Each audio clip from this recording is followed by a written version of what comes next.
Krishna. Thank you so much, Bali. Thank you all. Welcome. Welcome everyone to our Janmastami festival. Welcome to our Janmastami festival here at Bhakti Center. We are so grateful that you all are here. Can we give a Shri Krishna Janmastami ki? Srila Prabhupada ki?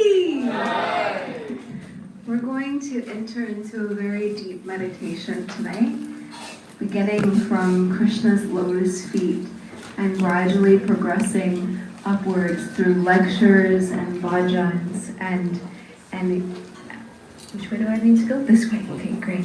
Through lectures, bhajans, and kirtans, and also a drama, which is why I'm dressed like this. Up until midnight, when we'll have the midnight darshan of Krishna. So my prayer for all of us tonight is that by the time that midnight darshan comes, when we see Shri Shri Radha Muralidhar, Gaurachandra, we're able to really see them with eyes smeared with love for them after hearing so much about Krishna throughout the night. It will prepare us for that final darshan and Krishna's appearance here in his divine form and also into our hearts and into our lives. So we're not going to talk too much between the segments tonight to really allow everyone to enter into a deep meditation. We have so many wonderful speakers and kirtaniyas here tonight, and we're starting with His Grace Kastuba Prabhu, which everyone here at Bhakti Center loves him so much. If you haven't heard of Wisdom of the Sages, it's huge. And literally thousands and thousands of people around the world are coming to Krishna consciousness because of this podcast. So him and Raghunath Prabhu, they started this podcast and they are running this podcast along with so many retreats around the world, building a community. And he's also the senior educator here at Bhakti Center and one of the people that's made Bhakti Center what it is today. So I'll turn it over to him and he's going to guide us into an introduction for tonight and how to begin to prepare to take darshan.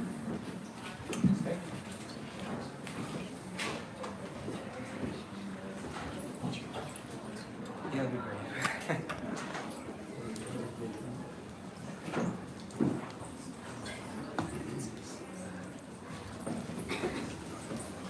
Get that?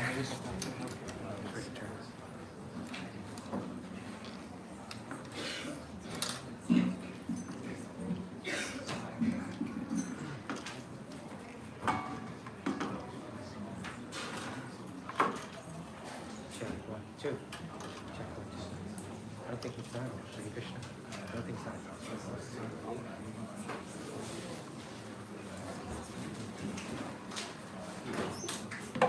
Check 1, 2.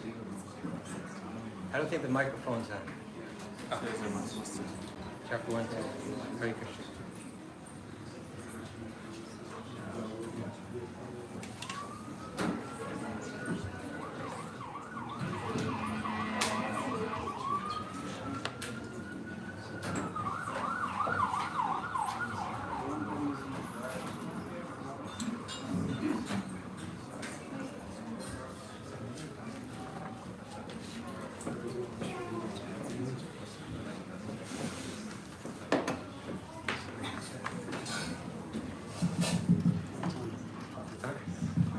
Check 1, 2. Good evening, everybody. Hare Krishna.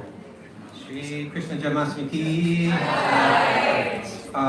It's a real honor to speak here tonight, and especially it's a pleasure to be with you all.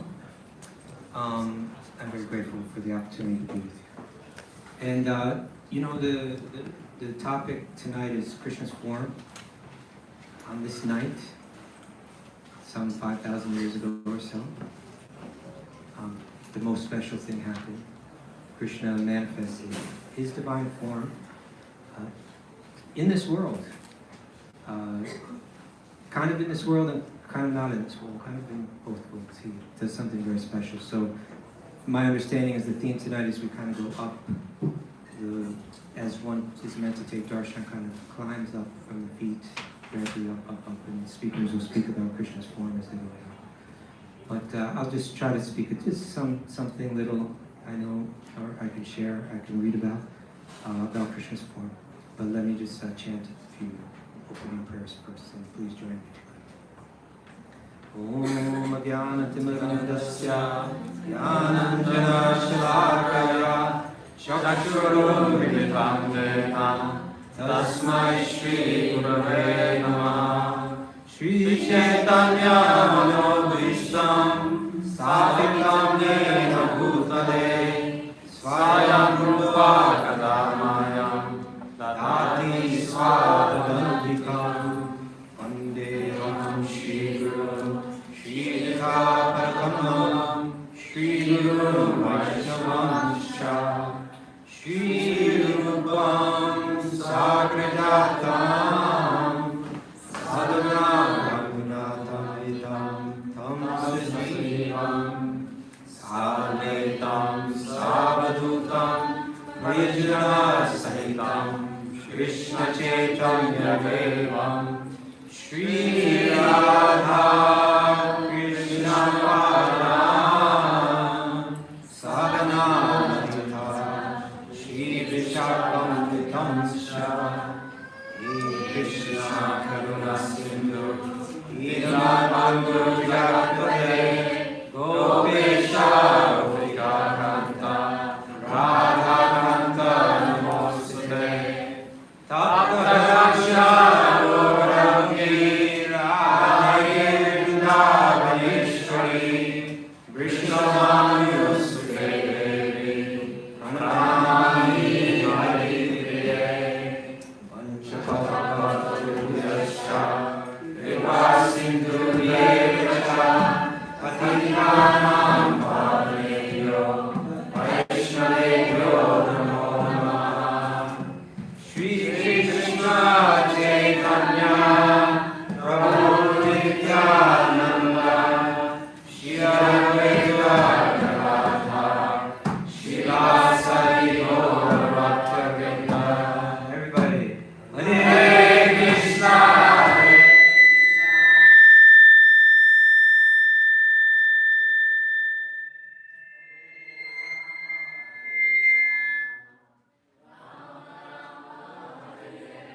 We're talking about Krishna's form.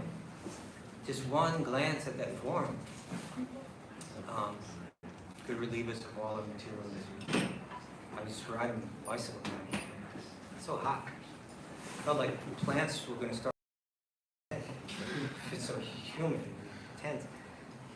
But Krishna's body, when you look at it, it's like a cool lake. It gives you complete relief from all our sufferings. But how do we understand it? How do we know anything about it? The knowledge of Krishna's form is what's called confidential knowledge. Other knowledge is shared more easily. Other knowledge is more easily available. You can pick up the four Vedas. One could pick them up and learn about what's there.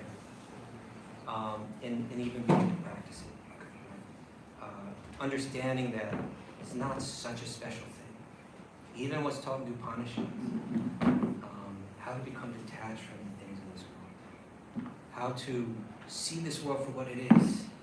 Not be confused by the illusory energy. Generally, most of us are walking around very confused in this world. Confusion begins with identifying with the body. We think this is me. Right? We identify with the mind. Based on those misidentifications, we create so many struggles, so many problems. We become very attached to things, and Once we're attached, we're so vulnerable to feeling pain, to feeling suffering. There's teachings there that are available to us to help us understand that we're not the body, we're not the mind. The things of this world are transitory. They're here one day, they're gone the next. Let them go. It's very valuable. It's there in many of the different, especially Eastern traditions, Eastern wisdom traditions. Some special people in this world will catch on to that. Some special people in this world will transform their lives through that. But understanding Krishna's form, understanding just Sri Krishna himself, understanding even that Krishna is behind all the movements of this world, that's called confidential knowledge. And what is it called? I think Krishna says, Iti Guyam Shastra. Iti Guyam Tamam Shastra. Iti Guyam Tamam Shastra, I believe. Last verse of the 15th chapter. This is the confidential knowledge of meaning and knowledge. When people understand that I'm behind everything, they know me as the Supreme Personality of Godhead, and then naturally they begin to serve me and with love. Confidential teachings. Only through devotion do we have any access to Krishna's form. And in our lineage is so rich in seeing that form, right? that beautiful form of Sri Krishna, who stands with a threefold bending form.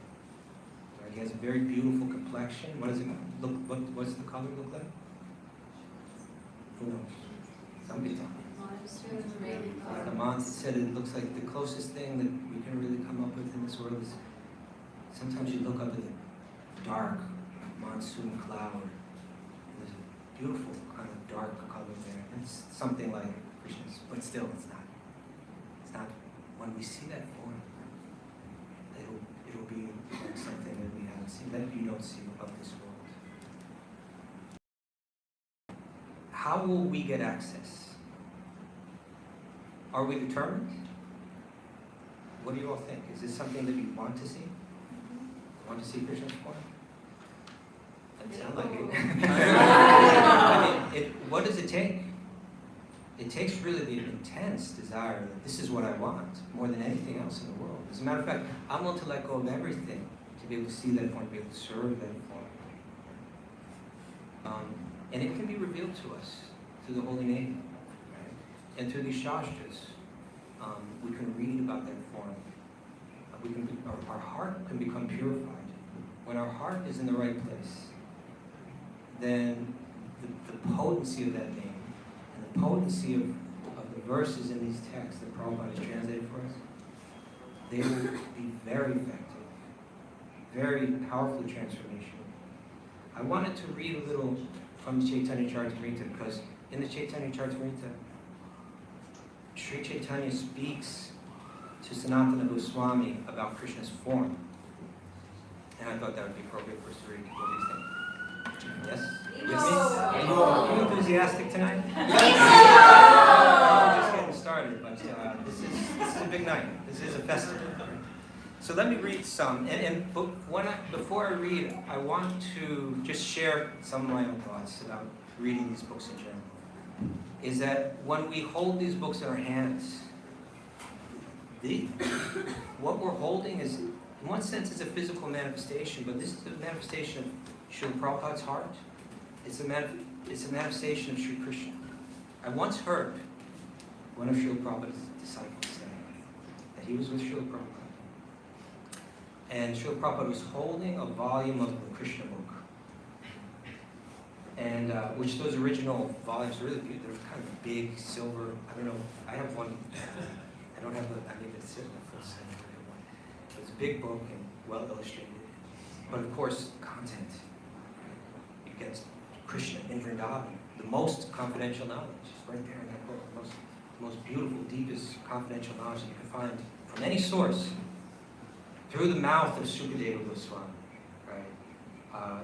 Through the dictaphone of Srila Prabhupada, onto the paper, and bound in this form. Prabhupada was saying that you're looking at this and you're thinking that this is a book, but actually this isn't a book. This is Krishna looking like a book. That's what he said. That's his realization. And it's not, it's kind of funny, but it's actually true. The form of Krishna is something that's inconceivable. That's the first thing. If we're going to approach it in any way, if we're going to pray to approach it, we have to try to understand what is the nature of Krishna's form. You know, in these Vedantic circles, even the word form is kind of like looked down on by many. Right? Form. The Upanishads, when it describes the absolute truth, it'll use words like amukha or amurta. That it's without form. That when you get to the ultimate truth, it has no form. But these were, we have to understand these instructions in the context of how they were given. We have to understand that Vyasadeva very intentionally clarified everything in this Bhagavatam, where he spends many, many, many chapters full of very beautiful verses describing Krishna's form and how we're meant to understand it. Lord Brahma speaks about this form, how it's not a form with the limitations of material form, right? We suffer because form in this world is problematic. And it's especially problematic because it's vulnerable to the force of time. So whatever form we embrace, whether it's our own body, the body of a loved one, any possession that we may have, any form in this world is time-bound, and we suffer again and again as we lose those things in our life that have become dear to us. So, in one sense, we say the wise person catches on to this. This form is transitory, it comes, it goes. Why should I be attached? And by being attached, it seems like I get some pleasure, but with every bit of pleasure comes just as much, if not more, pain. So this form, I'm not interested in, but this is. It's just like, it's just a beginner's way of thinking. There's another way to understand form that's not bound by time. Spiritual form. This is the higher. This is the way the deeper thinkers, the ones who have heard properly, they understand. Lord Brahma, you think about it, here's the most intelligent person in the universe. He's born from the lotus that rises out of the navel of Lord Vishnu. He goes into deep, deep, deep meditation, meditating on the Gayatri Mantra. He sees the form, and then he speaks, right, with deep realization. Let's hear from him. It says, Ekaupiso Rachayantam Jaganam Kotam. Yashchaktirasti Jaganam Rachayantam. Andantarastam Paramanu Charantarastam. Govindam Aripurusham Tamam Vyami. Says that speaking of Krishna and Krishna's form, he is an undifferentiated entity. There's no distinction between the potency and the possessor thereof. In his work of creating millions of worlds, there's no separation between the potency and Krishna. It says, all the universes exist within his form, and he is present in his fullness in every one of the atoms that is scattered throughout the universe at one and the same time. Such is the primeval Lord whom I adore. His adoration for the Lord became the conduit for him to receive the information properly about this type of form, right? What kind of form is this? That every form is in it, and it's present within every atom of the universes. Every universe is in him, and he's in every atom of the universe at one and the same time. This isn't ordinary form. This isn't a form bound by the laws of this universe. This is a form that's from outside this universe, from which this universe emanates. It has to be approached in an entirely different way. It has to be approached with humility, and it ultimately has to be approached with devotion. And then we may understand something in that form. And within our heart may sprout the stronger desire to see see that form, to serve that form, until that desire takes over and there's nothing else left. Right? So when we pick up a book like Chaitanya Charitamrita, it's not like, it just can't be read like an ordinary book. It has to be read with the faith that these words aren't the same kind of temporary words with their temporary meanings and their limited understandings that we read in any other book. If we're real, true Bhakti Vedantins, then when we hear this, we hear it with a type of openness, a special type of devotional openness to it, that so that it will sink in and touch us and move us and purify us in a way that even this book won't do if we don't open ourselves up to it the right way. So when we hear this, even when you're just reading at home, try to read it deeply. Try to hear it, understand with the understanding of just how special it is that one little jiva has had the opportunity to connect to this information. It's a very rare opportunity, very special. And we only have so many hours left in our lives to take advantage of it. So it's really sacred, to hear from this. Are you ready? This is Sanatana Goswami being instructed by Sri Chaitanya. I don't know how much we'll read, but we'll just see how it goes. This is the Madhya Lila of Chaitanya Charitamrita. I'm going to begin with chapter 21, text 99. When Sri Chaitanya Mahaprabhu was describing the opulences and spiritual potencies of Krishna in this way, there was an awakening of love of Krishna within him. So he's reading, and he's feeling these bhavas, these deep spiritual emotions are overcoming him as he's reading. His mind became immersed in the sweetness of conjugal love, and he quoted the following verse from Srimad Bhagavatam. This is spoken by Uddhava to Vidura. To exhibit the strength of his own spiritual potency, Lord Krishna manifested a form just suitable for his pastimes in the material world. This form was wonderful even for him, and was the supreme abode of the wealth of good fortune. Its limbs were so beautiful that they increased the beauty of the ornaments worn on the different parts of his body. Right, so Krishna comes in this form. He comes in so many fascinating forms. It's a huge fish, a turtle, right? As a halfling and a half-lion. These are stunning, fascinating, mind-blowing forms. Even Lord Vishnu. If Lord Vishnu were to just float into this room right now, the stunning beauty, the effulgence from him, we wouldn't even know, we wouldn't have to process it. But Krishna's form is still way, way beyond that. So he's coming in this form special even for him. And just suitable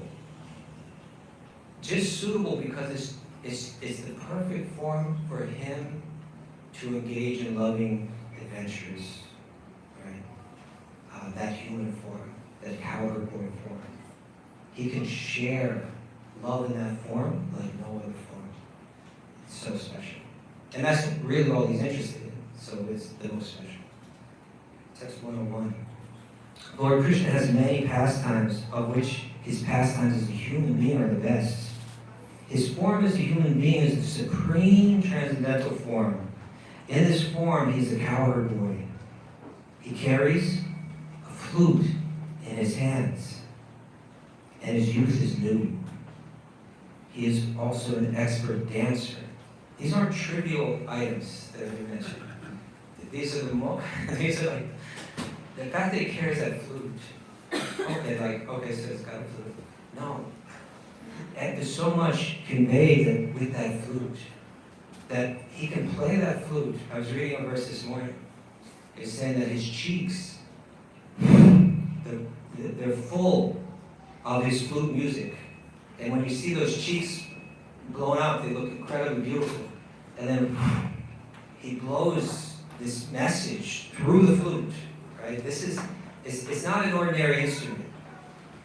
This is like an unlimitedly powerful conveyor of divine love that he has in that flute. That's what we're meant to understand, right? So we've got the flute in his hands. His youth is new. He's also an expert dancer. Not just like, oh, that guy's a good dancer. No. When he dances, the hearts melt and ecstasy is experienced in ways that are experienced in no other way. But you see, all this is just suitable for his pastimes as a human being. My dear Sanatana, the sweet, attractive, transcendental form of Krishna is so nice. Just try to understand it. That's what I'm saying about like reading deeply. Just try to understand what's being conveyed through these words. Just slow down. Just try to understand it. Even a fractional understanding of Krishna's beauty can merge all the three worlds in the ocean of love, and that's not an exaggeration. He attracts all living entities within the three worlds.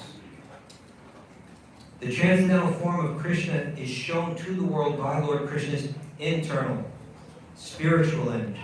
It has none of the defects of the material, which is a transformation of pure goodness. This jewel-like form is the most confidential treasure of the devotees. Very few people get to relish that. It's only experienced through devotion. This form is manifested from Krishna's eternal pastimes. The wonderful form of Krishna and his personal features is so great that it attracts even Krishna to taste his own association. Indeed, Krishna becomes very eager to taste it. Total beauty, knowledge, wealth, strength, fame, and renunciation are the six opulences of Krishna. He's eternally situated in his opulences.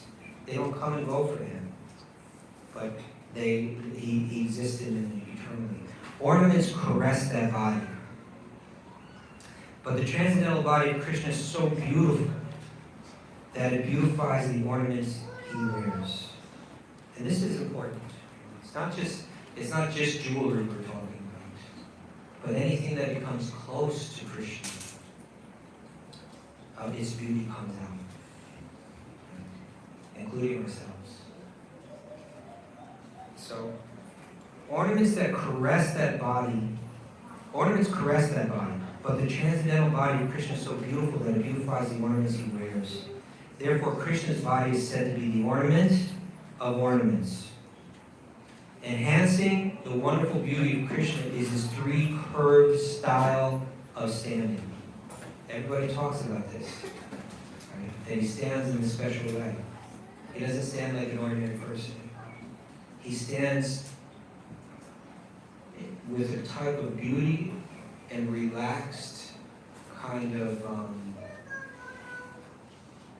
what's the word I'm looking for? Kind of like suaveness.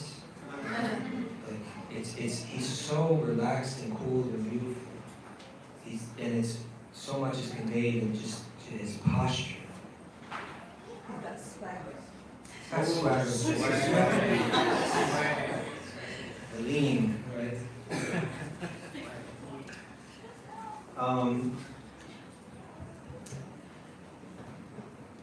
Enhancing the wonderful beauty of Krishna is his three-curved style of standing.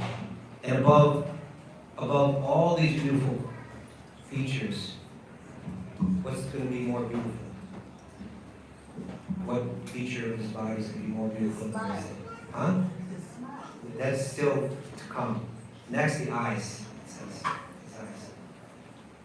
Above all these beautiful features, Krishna's eyes dance and move obliquely. What does obliquely mean?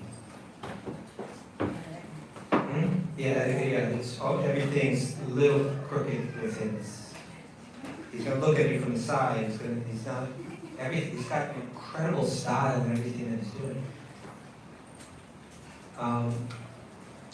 Krishna's eyes dance and move obliquely, acting like arrows to pierce the minds of Srimati Radharani and the gopis. When the arrow succeeds in hitting its target, their minds become agitated. The beauty of Krishna's body is so attractive that it attracts not only the demigods and other living entities within the material world, but the personalities of the spiritual sky as well, including the Narayanas, who are expansions of Krishna's personality. Lord Narayana himself is going to become captivated by this form. The minds of the Narayanas are thus attracted by the beauty of Krishna's body. In addition, the goddesses of fortune, the Lakshmis, who are the wives of the Narayanas, and are the women described in the Vedas as the most chaste, are also attracted by the wonderful beauty of Krishna. So there's not one living, even if you're married to Lord Narayana, and you're the most chaste of all women, still Krishna attracts you,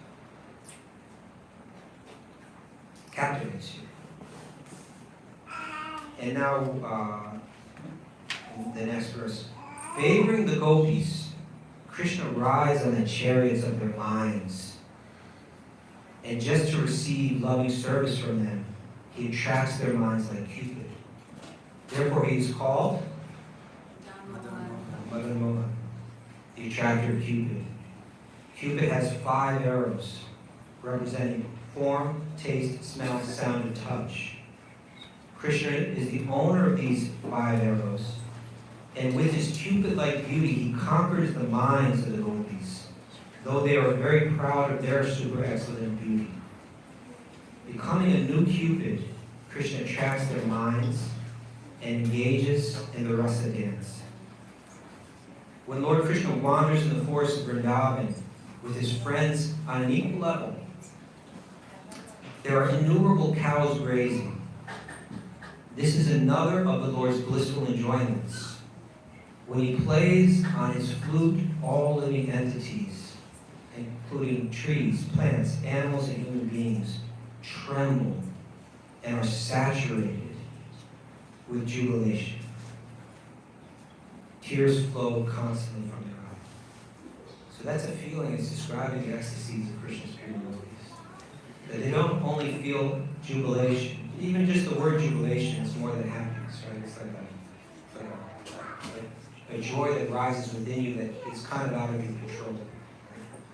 But the jubilation spoken about here, it's described that they're saturated in this jubilation. Saturated means like you just, there's nothing else left in it. The jubilation has fully been absorbed into their entire bodies. Now this next verse is so special that it could change your life. It could become just this one verse. You could make it like a lifetime's meditation if you wanted to. There's so much revealed in this verse. Are you ready to hear this verse? Yes. It's a really beautiful description. And again, the verse itself, it carries so much meaning in different ways. I feel like I can only just scratch the surface of the edge of it. But that goes unlimitedly deep. Krishna wears a pearl necklace that appears like a chain. Anyone know what it looks like? The pearl necklace looks like a chain of white ducks around his neck. Because ducks kind of line up. And you ever see ducks when they're, like sometimes they're very pure white. So he's got this chain of white pearls that's going across his chest. Krishna wears a pearl necklace that appears like a chain of white ducks around his neck. The peacock feather in his hair appears like, guess? Appears like a rainbow. Sometimes the most beautiful, glorious visions that we see in this world are really like the sky. Sometimes you go out just the right time in the evening, you look in the sky turns different colors. The clouds take on beautiful hues, beautiful shapes, and the radiance of the sun kind of lights things with a special kind of glow that makes you just like, oh goodness, that's the most glorious vision I've ever seen in my life. So Krishna, because that's like the most glorious kind of thing we see in this world, Krishna's body and his ornaments are being illustrated by looking at the sky. Krishna wears a pearl necklace that appears like a chain of white ducks around his neck. The peacock feather in his hair appears like a rainbow, and his yellow garments appear like lightning in the sky. Krishna appears like a newly risen cloud, and the gopis appear. And this is very beautiful. I find this to be a very beautiful analogy here. Krishna's like the cloud, and what are the gopis? Krishna appears like a newly risen cloud, and he's got that color in his body, right? That's like this monsoon cloud. He's got the white pearl necklace going across his chest. He's got this beautiful peacock feather. You know, all of Krishna's, they're not made of the ordinary stuff of this world. They've got a luminescence to them that is stunning and captivating. I mean, even in the higher planets, it's like that. You know, not jewelry's not, you know, gold looks nice in our world, but in the spiritual world, their ornaments will glow with a luster like we haven't seen before. Right? Krishna's ornaments, you can imagine. So he's got this peacock feather, and it's just absolutely gorgeous. And then his body's looking like a cloud. And when you see his white cloth next to his skin, it looks like an incredibly beautiful, luminous bolt of lightning across that dark sky.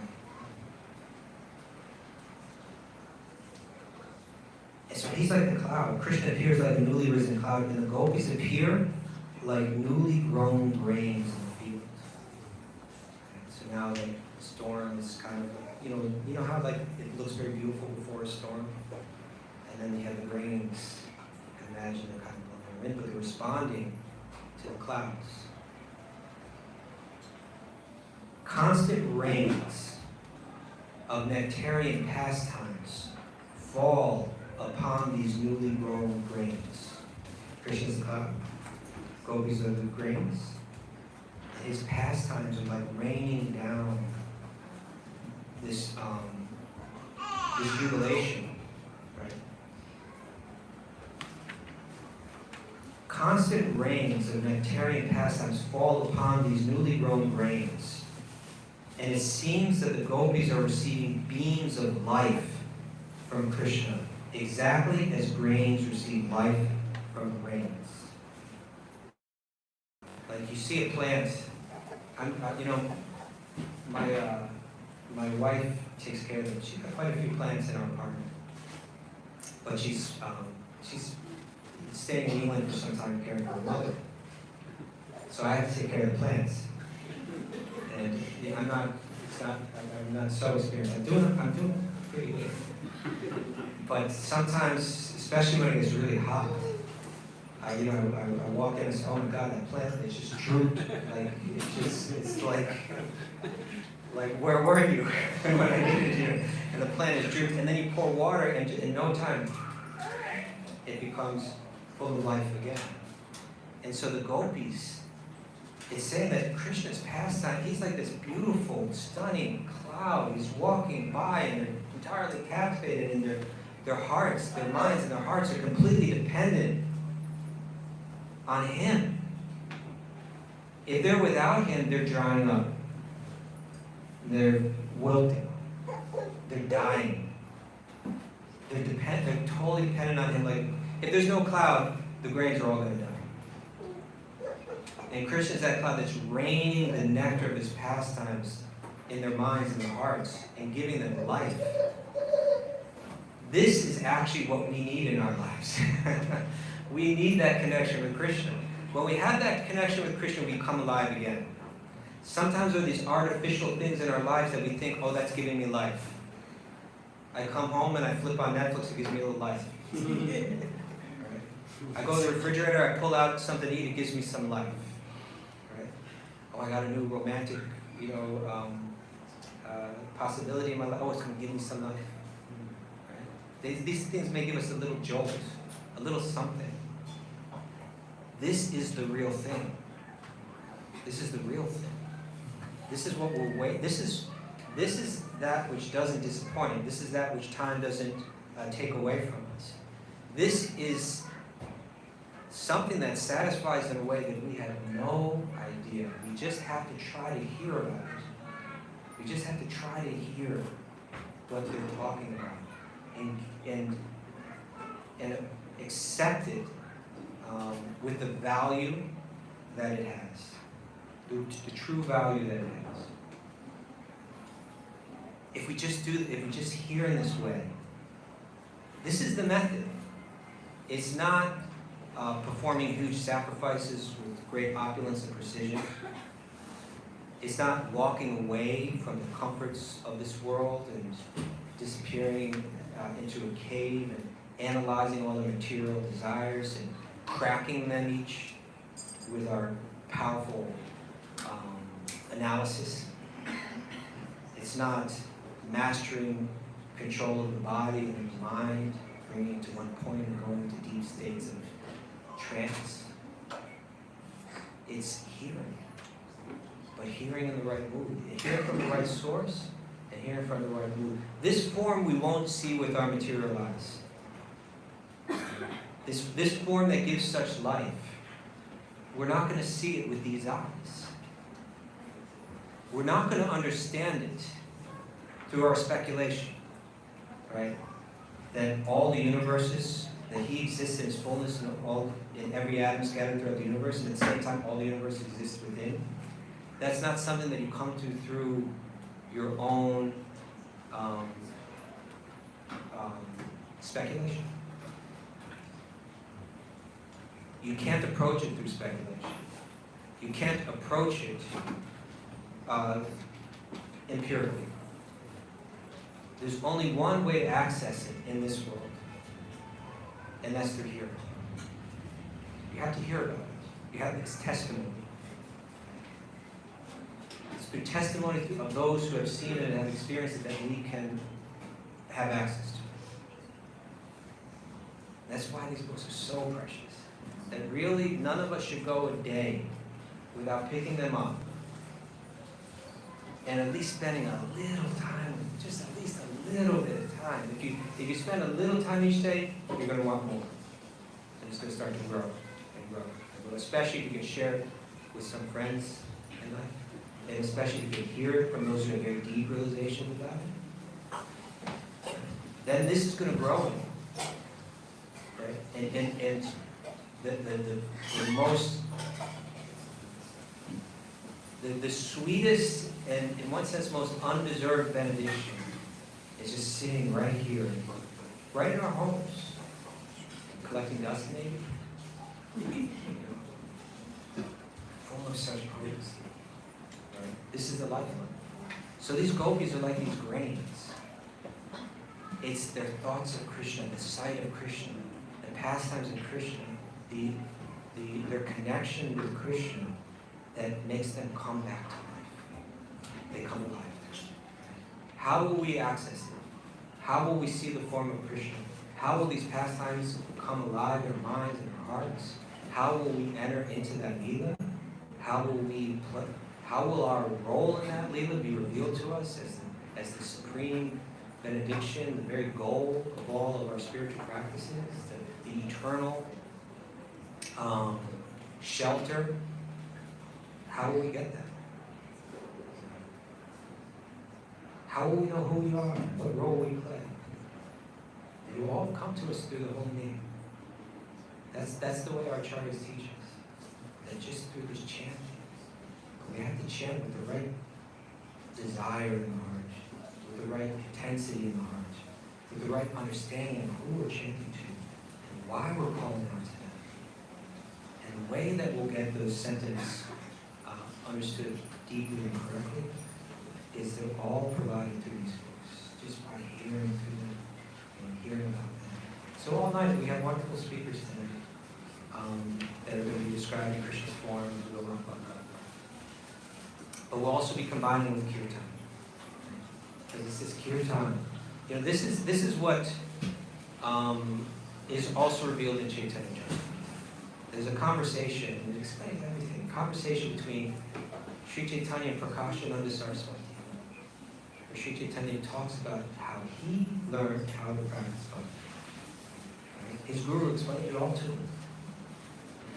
That you simply chant this name, simply by chanting Mahamantra, everything will be revealed to you. That's what he was told. So he said, I accepted it with faith.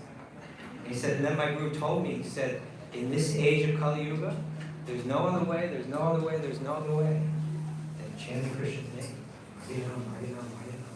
So, and then he quoted a verse from the Bhagavatam to reinforce the idea that don't think this name, just like this form, just like these books, don't think that they're ordinary.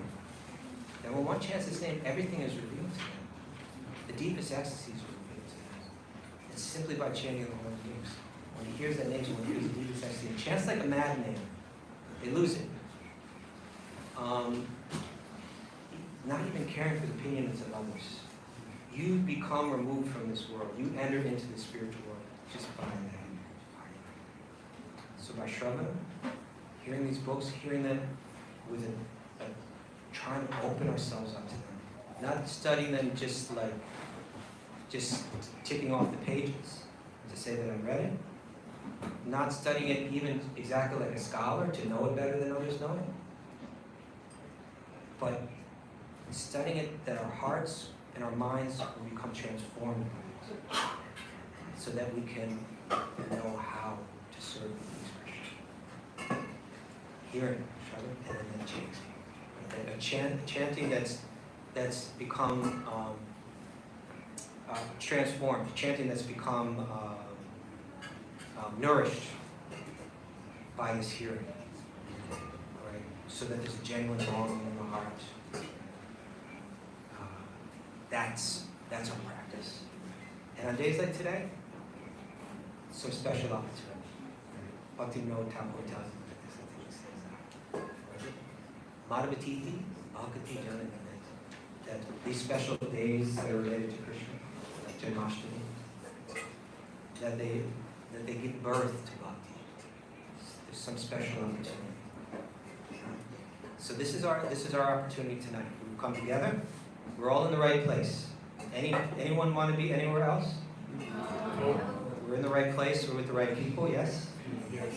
In the right sangha. We're with Sri Sri Radha Murdidar at the Lotus feet, and we're with wonderful devotees to hear and chant with. So, as I started, I will come back. That I feel very fortunate to be with you all. Thank you so much.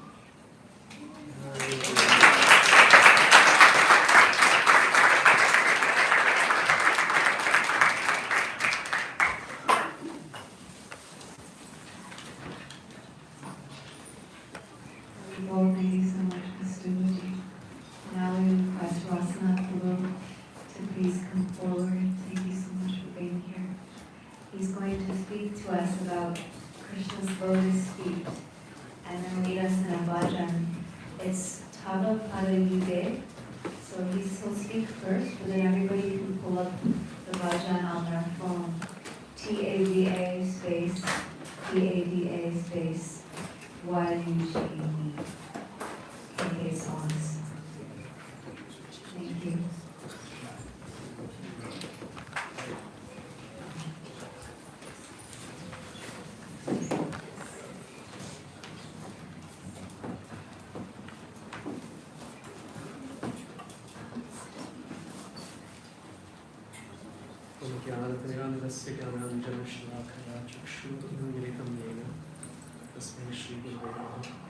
Namo Vishnuparaya Krishna Prishthaya Bhutale Srimate Bhaktivedanta Swami Name Namaste Saraswati Deve Gauravachaya Nirvishesha Shrivari Vaschate Deshatarine Jai Shri Krishna Chaitanya Prabhupada Shri Advaita Gadadhar Srivasadi Gaura Bhaktavinda Hare Krishna Krishna Krishna Hare Hare Hare Ram Ram Ram Hare Hare.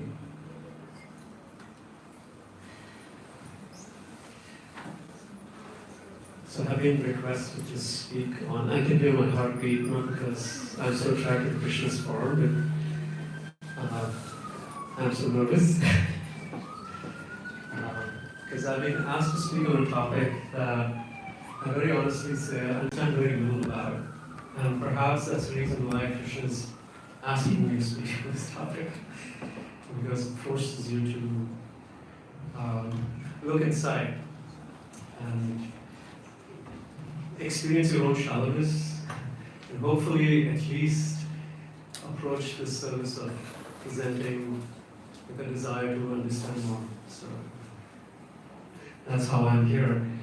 And the topic I was asked to speak to today, the whole festival was conceptualized around Krishna's form. And in the Bhakti tradition,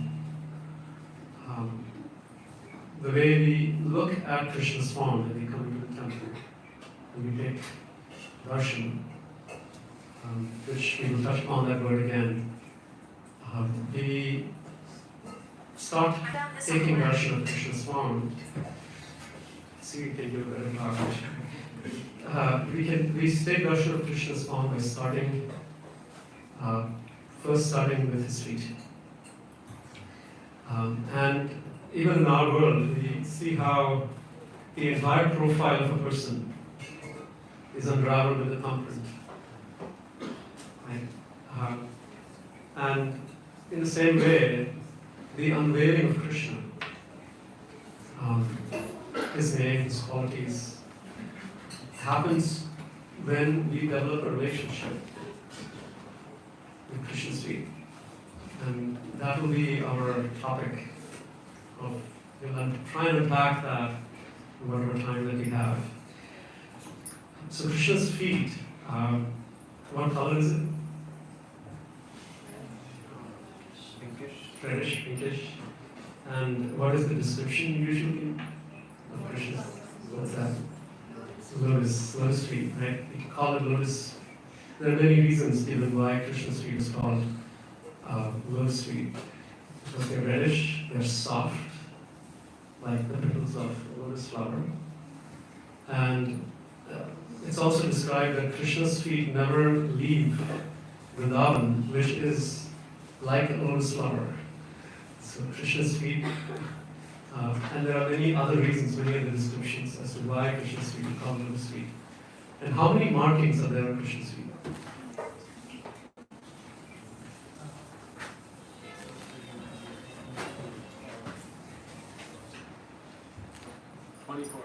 24.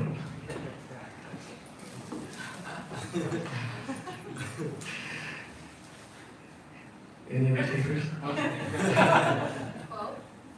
12? Okay. It's right in between, 18. It seems like it's 11 on the right foot and 7 on the left. And each marking has a very specific meaning. So some of the markings in Krishna's feet, lotus, thunderbolt, anything else you think of? Elephant gourd, yeah, that's a good one. I remember the elephant gourd too. Elephant gourd. It said that the elephant gourd talks about how Krishna's feet can control our minds, like the elephant gourd controls the elephant. Yes? About a flag. A flag. Good? Flag? Umbrella. That's right, umbrella. Anything else? Fish. Without looking. Fish. Fish. Chakra. That's right. Chakra. Umbrella was said.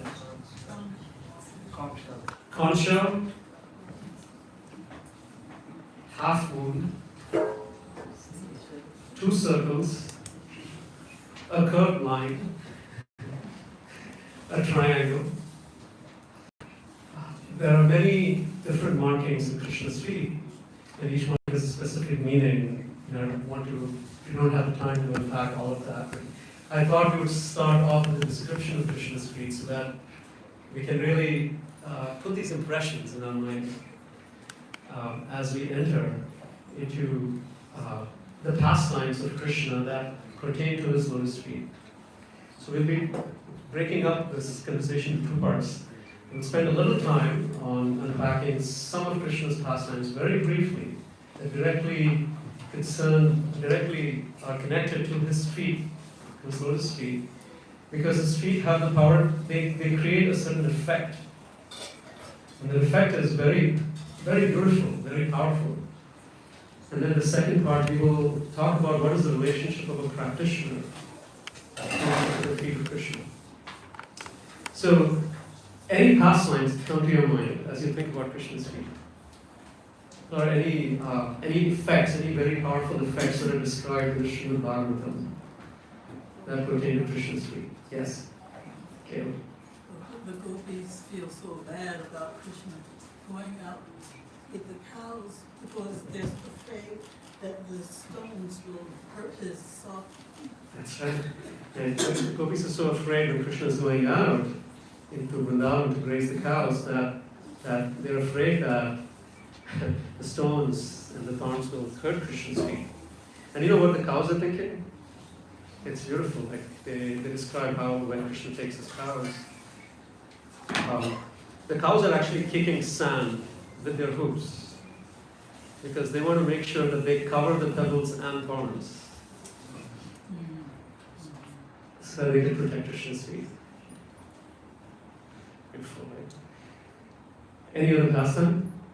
Hari Prasad? Lord Krishna expresses that the lotus feet of Krishna are like a boat that can carry us across the ocean of material existence. That's right. And his prayers come from such deep realization. We will also be looking at one specific prayer from Lord Brahma after he's completely bewildered by Krishna. And then just goes on to glorify verse after verse after verse, describing Krishna's lotus feet, which are extremely powerful. And his observation of Krishna is also Krishna standing in front of him. He's wearing shoes, and Krishna is standing barefoot. It's a simple cover by. Any other pastime? Vasudeva. Krishna's feet dancing on Kaliya, purifying him from all his poison, which Yes. is also very relevant for Beautiful. us. That was the first thing that came to my mind when I was thinking about Krishna's feet. So Vasudeva Prabhu was saying how Krishna dancing on the hooks of Kaliya. And Kaliya did not experience Krishna's feet as soft. Kaliya experienced a very different effect, but what the effect on Kaliya was that his heart became soft by Krishna's dancing. And that the poison that was contaminating his mind came out. And Krishna's footprints were embedded on his head in such a way that he no longer had to fear Garuda after that. Right? Because Krishna left his prints. And that's how Garuda would recognize that he had received Krishna's mercy. Any other pastime? Yes, Yeshwara. Krishna is stealing butter and Mother Yashoda, and he thinks he's escaped, but he's left behind butter footprints. And Mother Yashoda catches him. Okay. And again, Krishna's footprints are so. After stealing, he leaves clues that slowly attract the heart of Mother Yashoda, like the footprints made of butter. And some footprints are not complete. They leave there's beautiful descriptions how there's partial footprints in places. And even the gopis experience that when Krishna leaves them. They see Krishna's footprints. And they see in some places Krishna's footprints are partial. They only see some of the markings. And they conclude that Krishna was standing on his tippy toes to pick up flower under a tree for Radharani. Very, again, Krishna's footprints. Any other? Yes? there was a demigod cursed to become like a snake who was trying to eat Nanda Maharaj, and then Krishna touched him with his heel, That's right. and then he became the Vidyadhara. That's right, Vidyadhara, that's right. Absolutely. That's right. Thank you.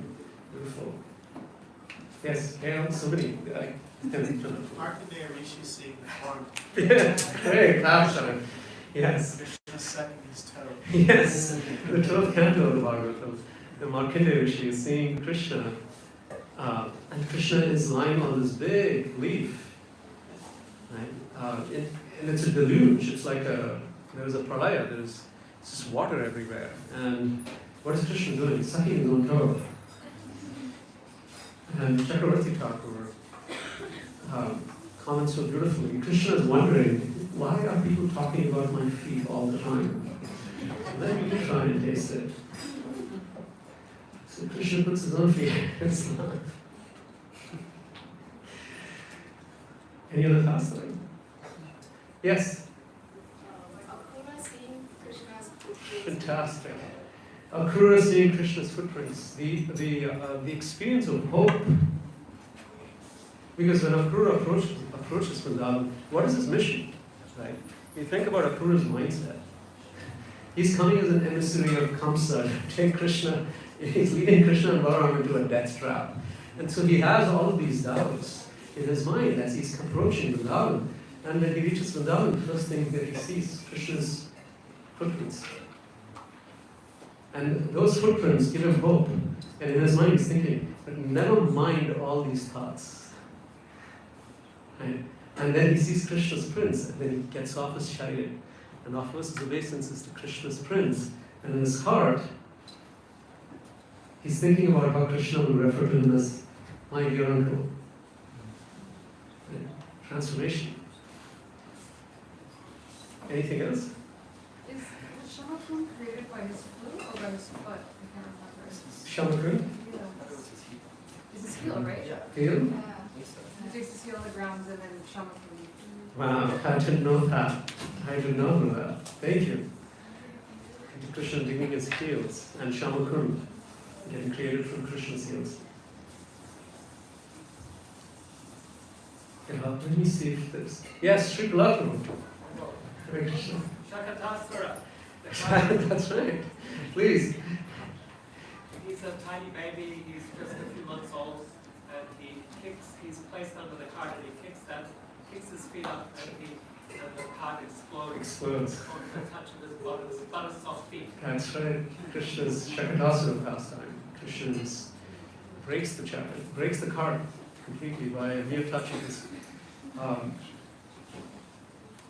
feet. The first canto of the Bhagavatam. This is one of the most touching prayers in the Bhagavatam. Like specifically, really, when I first read it, it was very beautiful. Bhumi, she talks about Krishna's feet. This is after Krishna has left the world. And she says that everybody, they were able to be with Krishna for some time. And then at some time, Krishna goes to a different place. So they never had I was the only person who had Krishna's association constantly. Because Krishna walked on me. And then she says that, when he's left, I'm bereft of his association, but at least I have his prince. So there are so many references. When we hear these stories, when we meditate on Krishna's feet, we do find that, and I'm noticing in the audience too, like our hearts start to melt. When we understand that we specifically meditate on Krishna's feet, especially the pastimes that concern Krishna's feet. And so as a practitioner, as a practicing devotee, what is our relationship with Krishna's feet? What is our relationship with Krishna's feet? To serve him, right? Beautiful. There is a verse that comes in the Srimad Bhagavatam. But I'm going to read the verse and the purport as it's quoted in the Chaitanya Charitamrita, because we directly get to hear from Srila Prabhupada in this, because this was a section of the Bhagavatam that Prabhupada didn't personally translate, but he wrote a translation and purport for that verse in the Chaitanya Charitamrita. And this verse comes, this is quoting the prayers of Brahma in the 10th canto, chapter 14. But the context of the conversation is a conversation between Sarvabhauma Bhattacharya and his brother-in-law Gopinathacharya. And Sarvabhauma Bhattacharya is a scholar. It is said that he was the greatest scholar that walked on earth at that time. And he's the direct incarnation of Brahaspati himself, who was the priest of the demigods. And he was an impersonalist. And so there is this debate that happens between Gopinathacharya, who was a great devotee of Sri Chaitanya Mahaprabhu, and who recognizes Mahaprabhu as the Supreme Lord. And Sarvabhauma Bhattacharya, who considers Mahaprabhu to be a sannyasi who needs to be elevated in this position because he has taken initiation from a second-class tradition. And if he agrees to it, I will recommend him to take initiation from first-class tradition. So this is the verse that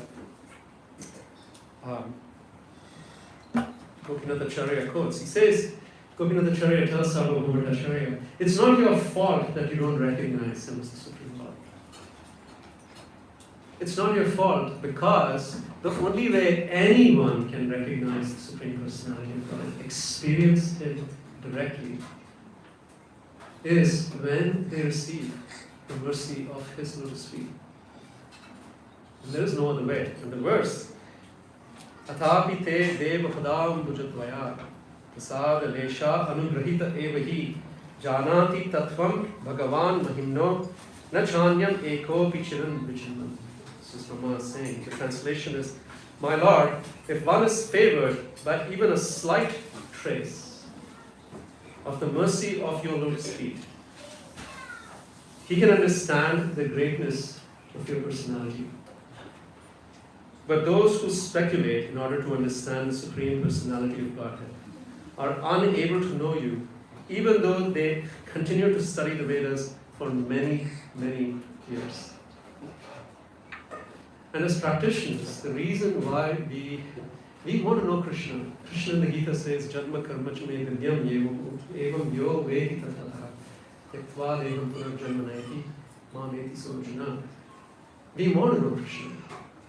That's why we are here. We want to understand Krishna. That's why we are here.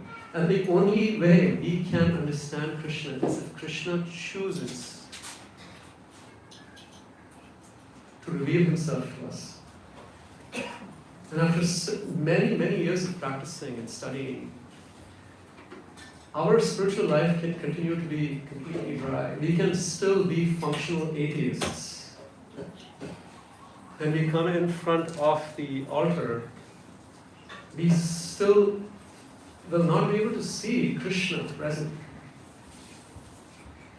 Like Rupa Goswami in the Bhakti Rasamrita says, Adha Shri Krishna Namali na bhaver grahya indriyai sevon mukhehi jivhano swayam deva suratyada.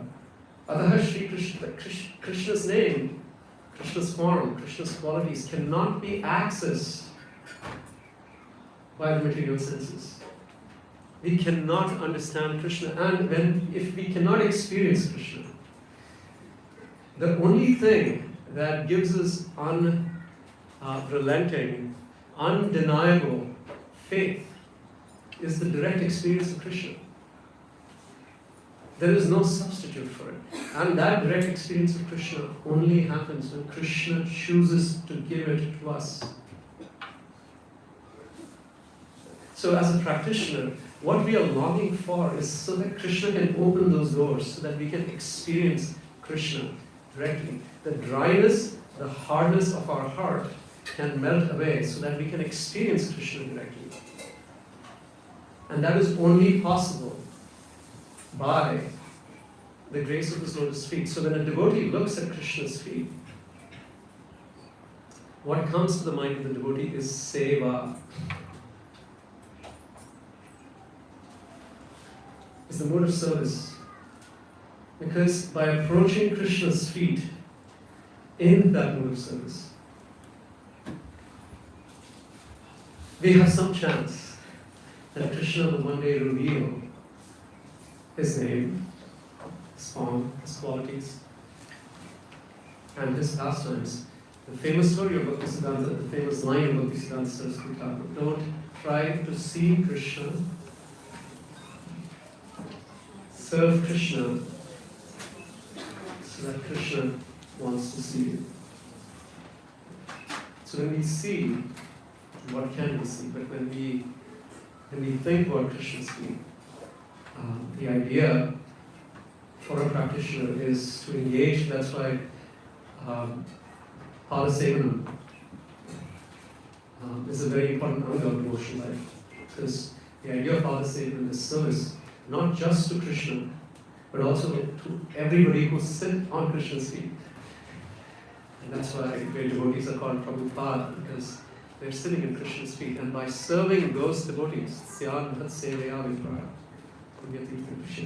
That the accumulation of the credit that comes from the service rendered to Krishna's feet is what opens us up to the direct experience of Krishna. And along with that seva, there has to be nivedana, prayer. Because seva can become very mechanical. So seva combined with nivedana, prayer, request. What do we want through this service? What are we requesting of Krishna? And that request is submitted to Krishna's feet, along with the service. And that opens up the experience of Krishna directly. Without which, as I said earlier, we will continue to be functional atheists. So I would like to end our discussion there, and in the mood of nivedana, in the mood of prayer, we will now read the meaning of the song that Bhaktivinoda Thakur so beautifully composed, and then we'll make an attempt to sing Hare Krishna. The name of the song is Prabhu Tava Pada Yuge. You can pull it up on your phones.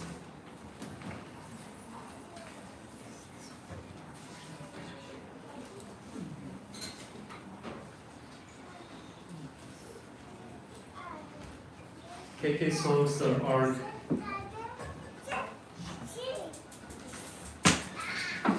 the translation. My Lord, I submit the following prayer at your holy feet. I do not pray to you for physical leisure, for learning, wealth, or followers. I do not pray for heaven or salvation. I do not pray for any of these opulences. In whatever birth I take, wherever my karma leads me, let me sing the glories of your holy name, birth after birth. This alone is my cherished hope, my aspiration, my prayer at your lotus feet.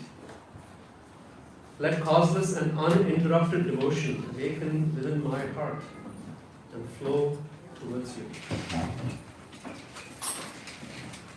Let me love your lotus feet as much as I now love sense gratification. Transfer my affection from the objects of the senses to your lotus feet.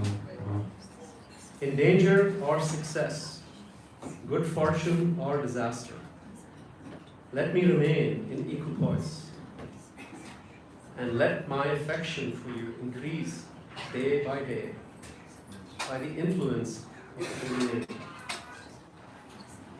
Whether I live as a bird or beast, in heaven or in hell, let the humble Bhaktivinoda always cherish bhakti in his heart of hearts.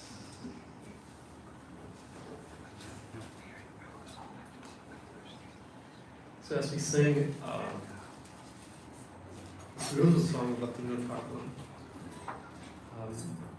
if we can bring our hearts to this prayer, we really want to experience Krishna. We want to experience what it feels like to love Krishna. And in that mood, enter the song.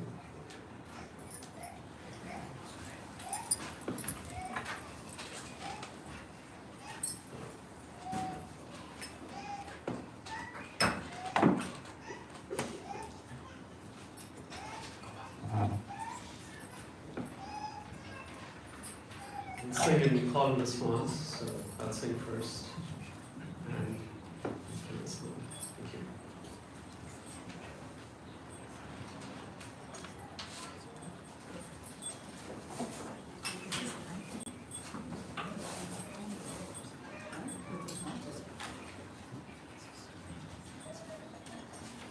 Prabhu Tava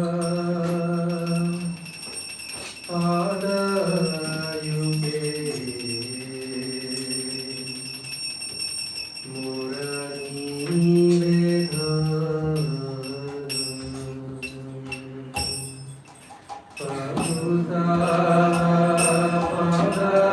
Adayuge Murani Vedana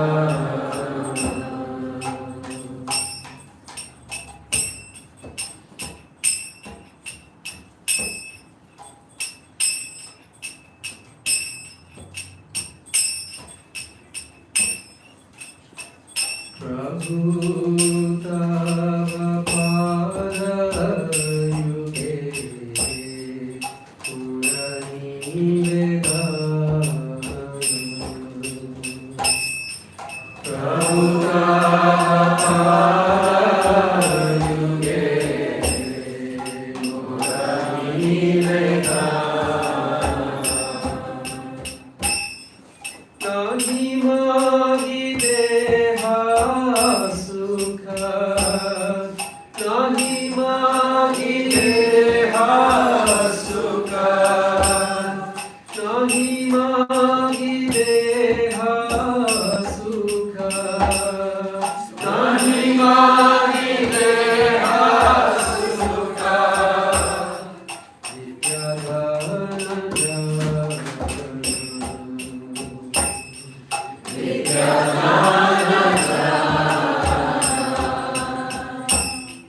Prabhu Tava Padayuge Purani Vedana Prabhu Tava Padayuge Purani Vedana Nahi magi sarpan Moksha nahi magi Nahi magi sarpan Moksha nahi magi Na korinu prarthna kono Na korinu prarthna kono Vibhuti dalai Vibhuti dalai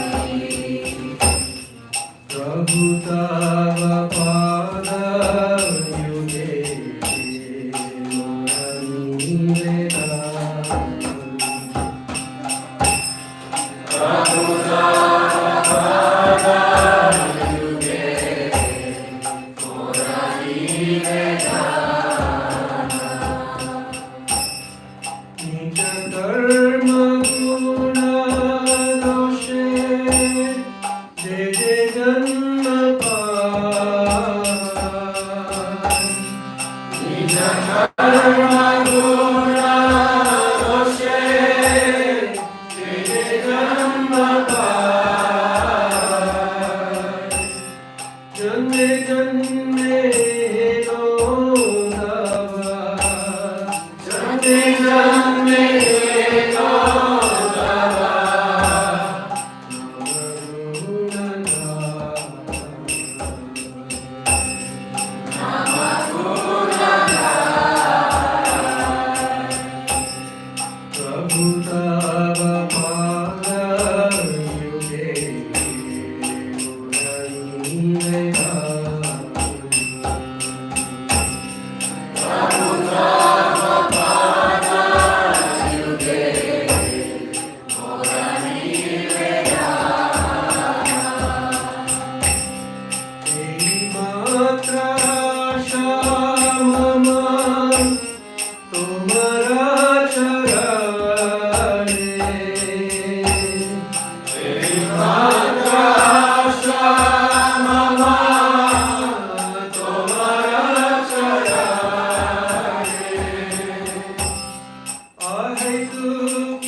Krishna Janmastami Mahamahotsav ki Jai. Nitai Gaur Premanande.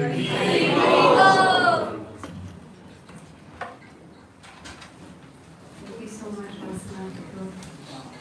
That was really beautiful. Now we're going to have a very special opportunity. Sri Prahlad, who just moved here to New York officially a couple of days ago. Haribo! We're so excited that he's here with us to stay. He's going to lead us in Yugala Arti. If you want to pull those words up on your phone, it's Y-U-G-A-L-A Arti, A-A-R-T-I. You can follow along with the words. And we're going to have a very special opportunity at this time. This beautiful painting of Krishna's lotus feet was actually painted by Vasudeva Prabhu's wife, Vandana Devi Dasi. During many hours of deeply meditating on Krishna's lotus feet. So this is literally her love in this painting. So we're going to have this opportunity to, our hospitality team is going to help us with some line control, and everybody's going to have an opportunity to come and actually offer flowers to Krishna's lotus feet during both this Yugala Arti Kirtan and then the following Kirtan, which will be led by Bali, Prabhu, and Diane, who are visiting us from the last class. We're so happy that they're here. So we can all more deeply enter into this meditation of offering everything to Krishna's lotus feet and taking shelter there.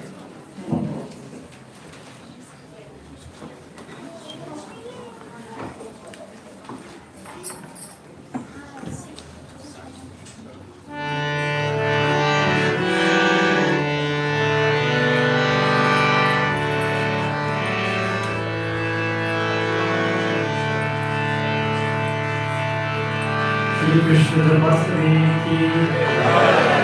Shri Radha Purana ki Jai.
Krishna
Nana Langega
Radha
Hare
Krishna, Krishna, Hare Hare, Hare Rama, Hare Rama, Rama Rama, Hare Hare.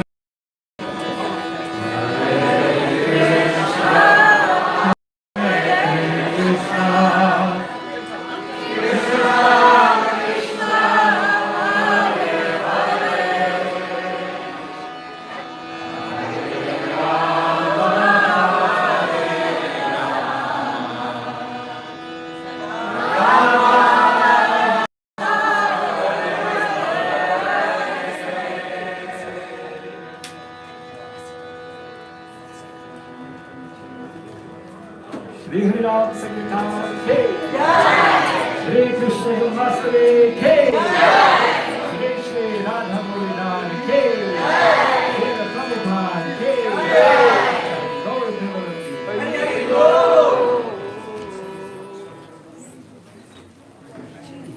Hare Krishna, thank you, Shri Prabhupada. We're going to have Wally lead us in the next half an hour of kirtan while we continue doing the flower offerings to Krishna's lotus feet. Just two quick announcements. One, if anybody does need to leave early, we will have a midnight feast served on the 5th floor at 12 o'clock. But there's to-go prasadam being served now from 9 p.m. until 10 p.m. on the 5th floor for anyone who needs to leave early. So it'll be closed down at 10, so you can go there now if you need to leave early. And in the back we have Gaur Kumar and Yadanath Prabhu. They're waving their hands. They have a beautiful table for 26 Second Avenue to help with some of the renovations for that place where Srila Prabhupada started this entire movement. So please, at some point tonight, go and see them at that table. More announcements later. We'll continue with kirtan now. Hare Krishna.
Hare Rama, Hare Rama,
Hare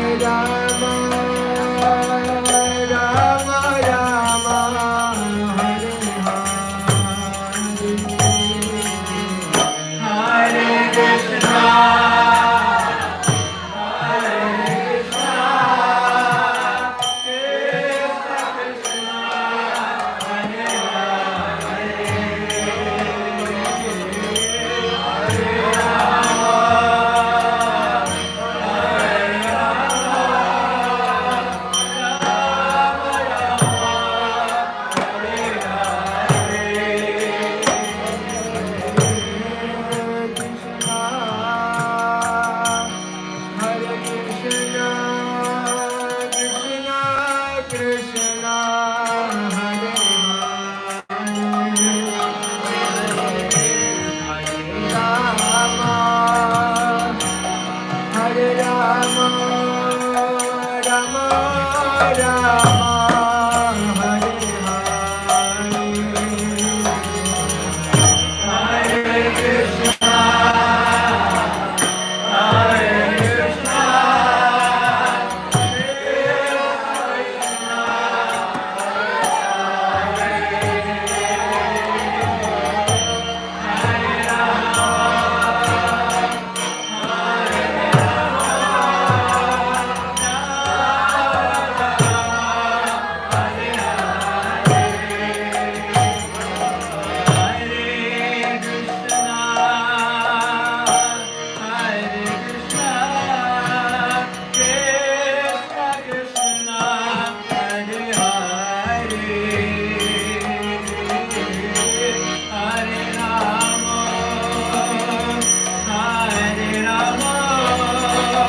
Are you all liking the festival so far? Yeah.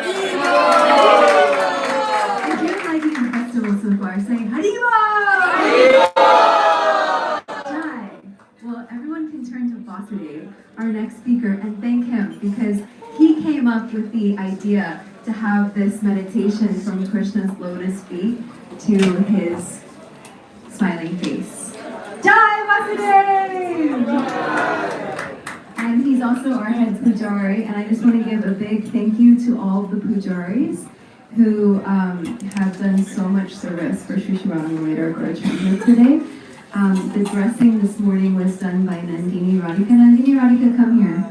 You're in the pujari room, don't hide. Nandini?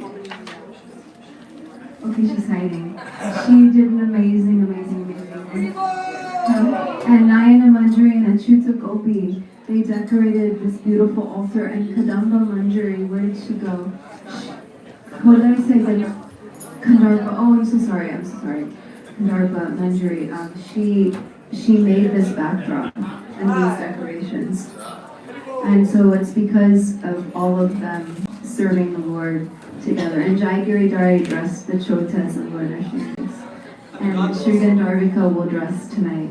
So it's all this collective pujaris that is really doing beautiful service. So now Vasudev is going to speak to us about Krishna's dhoti, hips, and waist.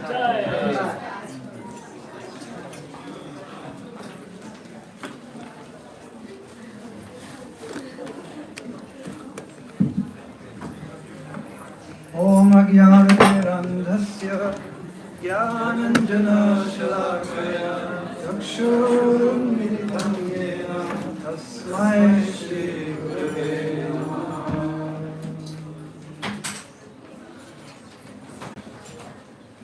Jai Shri Krishna Chaitanya Prabhu Nityananda Shri Advaita Gadadhara Shivasadi Gaura Bhaktivinoda Hare Krishna, Krishna Krishna, Hare Hare, Hare Rama, Rama Rama, Hare Hare. So I'm very glad to be here and have the opportunity to speak something about Krishna and Krishna's beautiful form. So I'm taking the blessings of all the Vaishnavas, especially so many seniors and advanced devotees here. So we just request everyone to be quiet, especially in the back. Hare Krishna.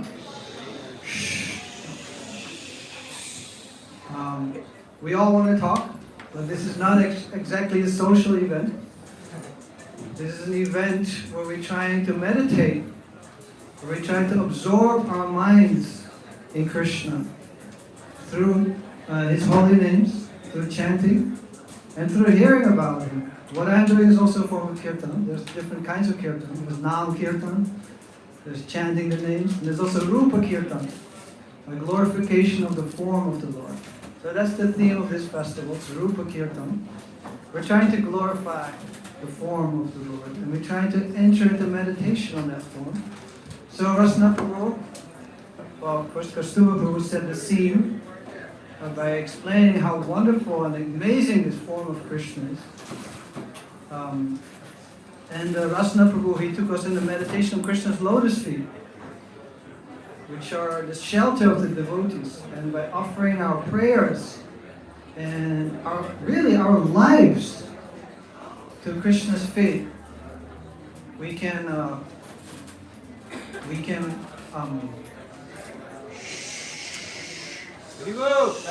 understand Him. Haribol, please everyone be quiet in the back.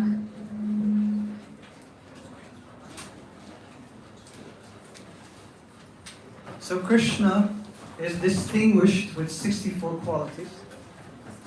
Anyone knows the 64th quality? He's under Radharani's beauty. Yes, Jai Jagannath Prabhu. He's an ocean of transcendental knowledge about Bhakti and Bhakti Shastra. So, of course, I knew. Just looking at his face, I knew. He knew.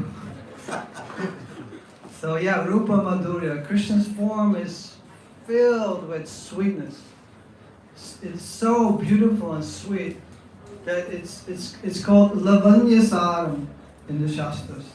It's the very essence of all loveliness, of all beauty. Lavanya means beauty, loveliness, charm. So this form is the very essence of all charm and all beauty. And Asamordva. It doesn't have anything equal to it. There's Asama and Urdhvam. Asamordhvam. There's nothing equal to it. There's nothing superior to it. Even Krishna himself, as the Lord of Vaikuntha, as Narayana, becomes extremely eager to see that form. And we won't go into the details, but while Krishna's in this world, he arranges a whole thing to just get Krishna's darshan.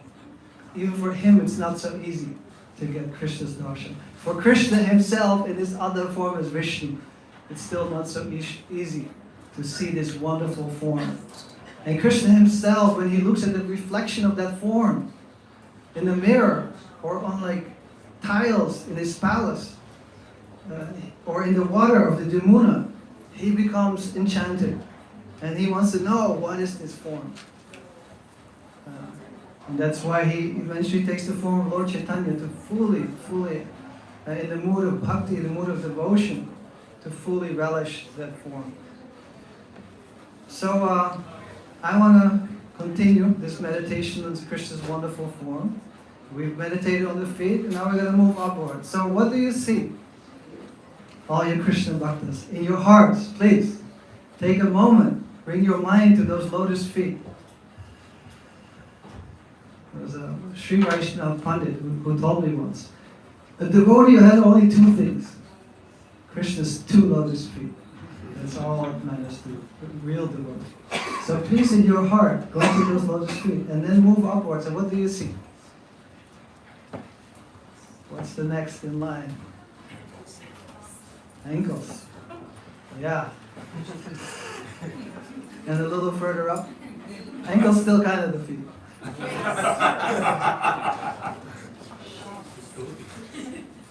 Eyes. Waist. I go straight to the smile.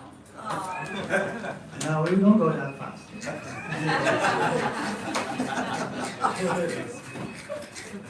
Is Krishna wearing anything? Dhoti. Yes. Yeah. There's a beautiful verse by Brahma, who had darshan of Krishna. So the verse goes as follows. Now me jate brava pushe taderambaraya Gunjavatamsha paripichala sanmukhaya Vanyasraje kavala vetra vishana venu Lakshma shrije mridupate pashupangajaya. So Brahma prays to the Lord.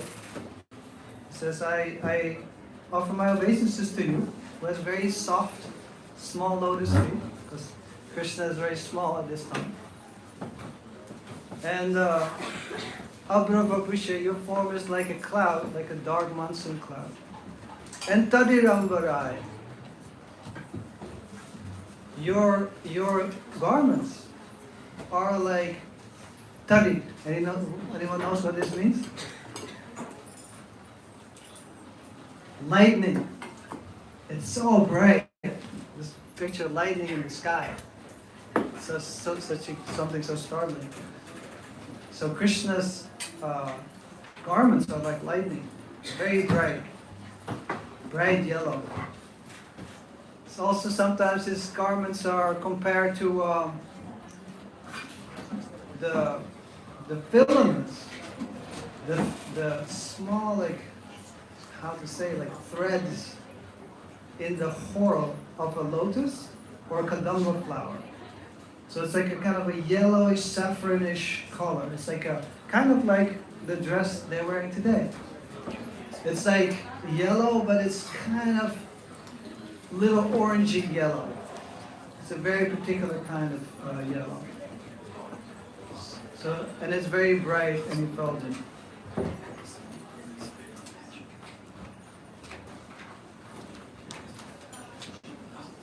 So So then we come to Krishna's thighs. Krishna's thighs are very powerful, very strong. They are compared to the trunks of elephants. So when you see a trunk of an elephant, it's something very powerful, very strong. And then when we move up, what's up? What's next? What do you see in your meditation? The waist. Yeah, the waist. Yeah, his hips. It says that Krishna's hips are very broad. They call aviralam. They're actually considered dense, very compact. And Jiva Goswami explains this, that they are so massive. Krishna's hips are so broad. His waist is very slender actually, but his hips are very wide. And you can't, it's such a massive experience to see them that you can't divide it into parts, he said. That's what we call avira. They're very dense and compact. And on that waist does Krishna have anything on his waist? Yeah, the belt. How do we know this? Yes. Yes, when Krishna when the Kaliya snake had poisoned the Yamuna, Krishna climbed on a tree to take care of this demoniac being who had just poisoned all his friends who were lying dead on the bank of the Yamuna. Who were dead, Krishna revived them. So he jumped in, but before he jumped in, he tightened his belt very tightly. Just like wrestlers when they're going in for a good match, they tighten their belt. And then he slapped his hands, his arms. Maybe the next person who will speak about Krishna's arms will speak about that slapping. So then he jumped in. So yeah, Krishna has a beautiful belt made of cloth and also ornaments. There's ornaments on the belt. It's actually said that Krishna has 4 kinds of garments. Anyone knows those 4 kinds of garments? We had one. Dhoti. There's not a garment. There's a garland. Sash. Yeah, there's a belt or a sash. That's the second one. Next one. Yeah, he has a shirt. Shirt or chadar. It said the shirt. Prabhupada says it next to it. He wears a shirt. Although we mostly see him with the pictures without shirts, but it said he wears a shirt. And what's the last one? Turban. Yeah, that's the final garment. So the belt is one of the main garments. Actually, Janani Vasprabhu, the head pujari in Mayapur, came here once, and he took darshan of Murli. We always dress him really accentuating his belt, his hip. We tie a very tight sash around him. And he said he really liked that because Prabhupada himself told him that that's the most beautiful part of Krishna's body. Of course, for the devotees, the face is the most beautiful, but in this context, he said, it comes out so beautifully because it really reveals what does it reveal? Trimhangi, his threefold curve bending, which makes Krishna Krishna. So yes, Krishna's belt is there, Krishna's waist, and then finally, Krishna's belly. This is the last thing I'm going to say. When you look at his belly, you find his navel. Krishna's called Pankajanava or Padmanava. His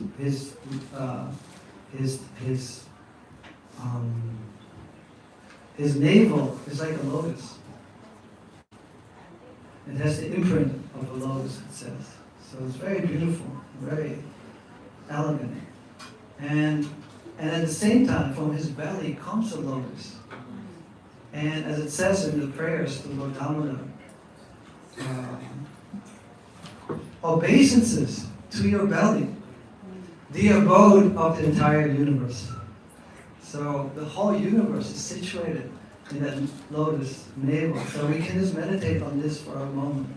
That we're right here, situated in this universe, sheltered in Krishna's own navel. So that's the amazing thing, as Krishna said, of this form. It's right here before us. We can meditate on it in our hearts, and yet that form pervades everything and encompasses everything. It's an inconceivable form. And we pray that today, on Janmastami, which is really the occasion that Krishna revealed himself to this world, he revealed his form, that we may become attracted to that form and forget all our attractions in this material world, and finally attain him. Thank you so much. Krishna Bhagavan ki jai. Now, His Grace Hari Prasad will speak to us about Krishna's chest. And while he's coming here, we want to thank the garland makers, who are headed by Taparani, Aishwarya, and Jessica. And also thank Marissa and her team for doing the beautiful temple room decorations. Hare Krishna.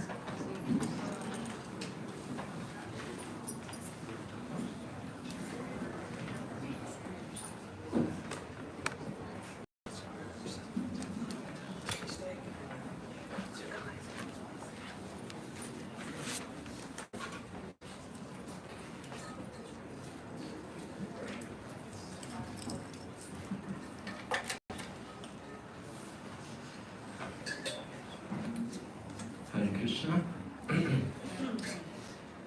Om Jnanatimidandasya Jnana Shalakaya Chakshurunmilitam Yena Tasmai Shri Gurave Namaha.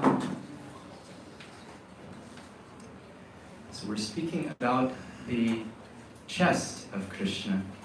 And every feature of Krishna, everything that Krishna does is to serve his devotees. He says at one point in the third canto of the Bhagavatam that if my arms are offensive to my devotee, then I will chop them off. This is how much he loves his devotees, and every aspect of him is meant simply to serve them. So how does Krishna's chest serve his devotees?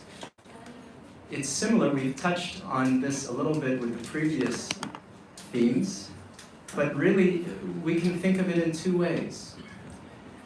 By giving protection and by giving attraction. Protection and attraction. So we'll start with protection and then we'll move to attraction before we conclude. So there are so many instances where Krishna is protecting his devotees. But where is it that you find his chest has any prominence in the Leela? And does anything come to mind for anybody? Yes, Yamuna Jaya? When he gets kicked in the chest, and instead of taking offense, he says, "Oh, I'm sorry, my chest hurt you." By Brigamuni. Beautiful, thank you. Yes. And there is a scene in the Mahabharata where this warrior, Bhagadatta, is about to hurl, or he does actually hurl, this invincible weapon called the Vaishnavastra onto Arjuna. And Krishna breaks his promise to absorb the Vaishnavastra and to protect his dear devotee. And how does he do it? By letting it hit his chest. And his chest is so transcendental that it cannot harm, it cannot affect. And Arjuna is quite shocked. He's saying, "Krishna, what are you doing? You made a promise. You're not supposed to fight. I'm here fighting, you're driving my chariot." But Krishna explained, this weapon is not what you think. It would have killed you. And Arjuna was overcome with emotion and gratitude. Krishna's chest had saved his life. So also when Krishna leaves Vrindavan for Mathura, he goes to fight Kamsa, and first these two wrestlers come. What are their names? Chanara and Mushtika, yes. And so who's Krishna fighting with? Chanara, yes. And he's fighting, it's described that they're wrestling with each other. And how does wrestling work? You have your chests fully engaged with each other. So there's that image. And so he defeats Chanara, and then he moves on to Kamsa, the kingpin, and he does the same thing. He fights chest to chest with him, and he defeats him. Why? To protect everybody from this murderous mastermind. So one more instance of Krishna's protection through his chest is, this pastime has been mentioned multiple times. Anyone? Kaliya.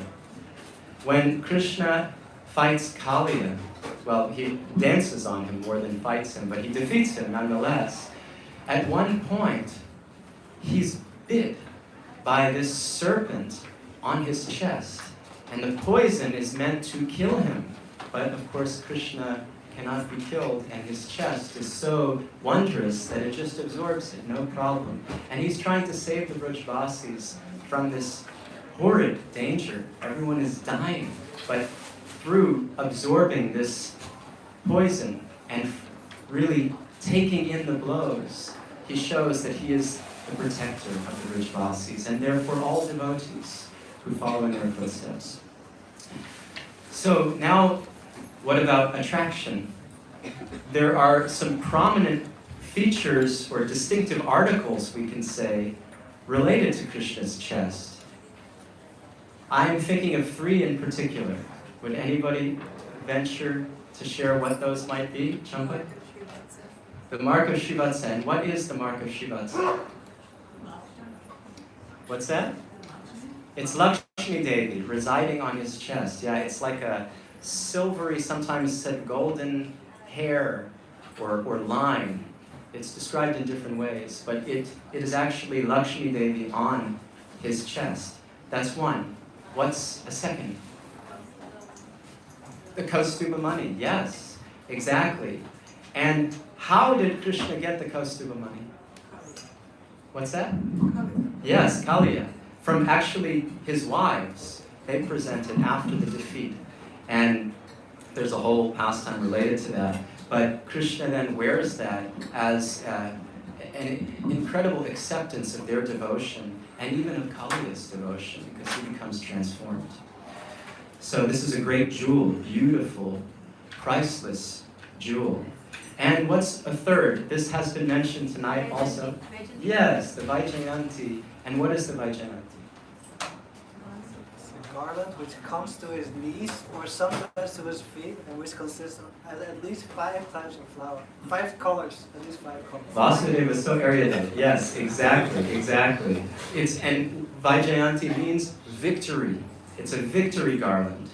Okay, and as Vasudeva said, at least 5 colors, comes down to the knees or the feet, depending, and it's said to be made of lotuses or sometimes lotus, kunda, parijata, champaka, and tulsi. Depending. So, what else is on Krishna's chest? What else decorates Krishna's beautiful chest? Yeah, sometimes gunjamala, that's the conch shells, necklace of conch shells.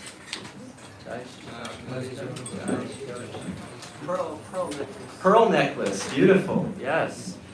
And other jeweled necklaces. And also other garlands. He's not satisfied with just one garland. He accepts the devotion of so many devotees. Have you ever seen pictures of Prabhupada garlanded multiple times? It's like that. So much devotion from so many devotees, Krishna can't refuse. So he's covered in flowers and jewels, and also there's a paste. Sandalwood, yeah, chandan. And then sometimes he's decorated also by his friends and by the gopis, by the sakas, or by the sakis. He's decorated with forest minerals. Excellent. Yes, exactly. So you can imagine all of these beautiful things that are making his chest apparently more beautiful, but as we heard tonight, it's really the other way around. His chest is beautifying these attractive features, and yet those features are so attractive that they bear meditation in and of themselves, especially as they're connected to Krishna's beautiful chest. So there are also a few descriptors that are noteworthy so that we can really envision what is Krishna's chest like. Krishnadas Kaviraj Goswami says in the CC that Krishna's chest is broad. And how broad? Like a doorway? I haven't read that specifically. Is that true? Yeah, I didn't remember that. Very good, very good. Yes. Actually, yes, I do remember a reference to that. Thank you. He also said it's broad as a plunderer's chest.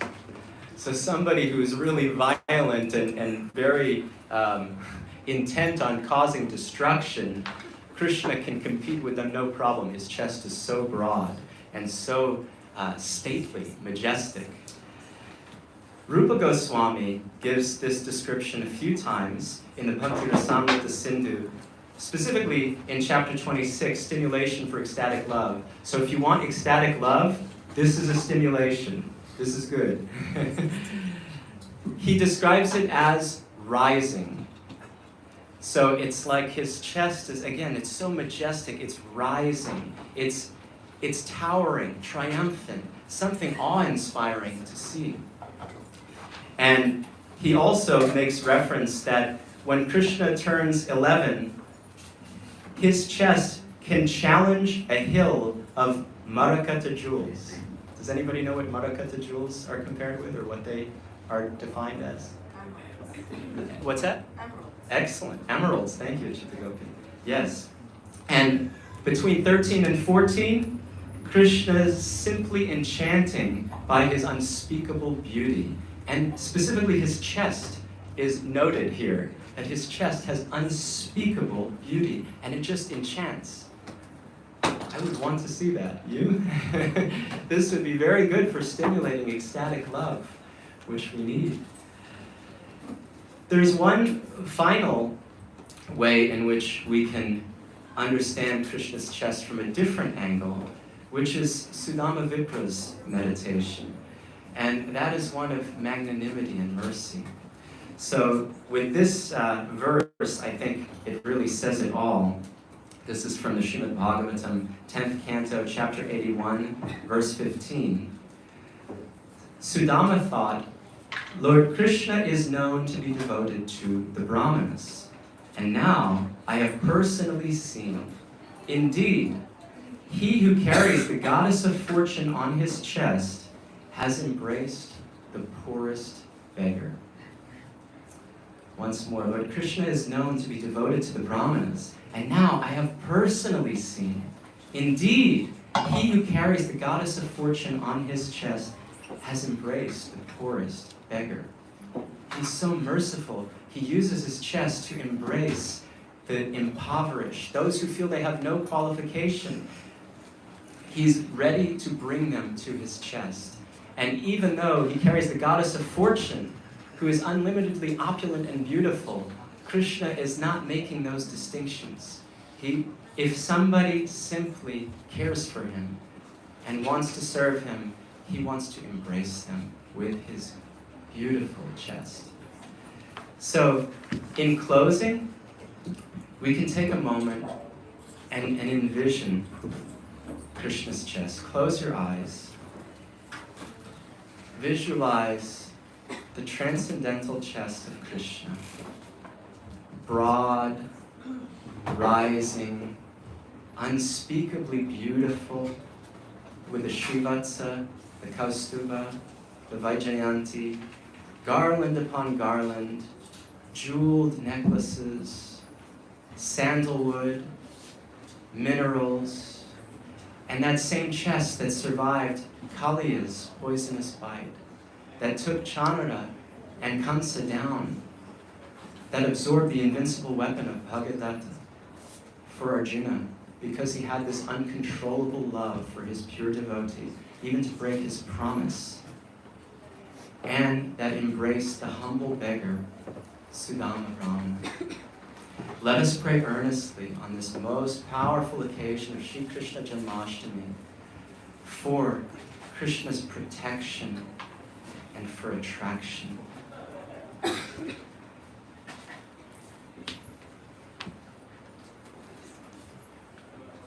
Thank you very much.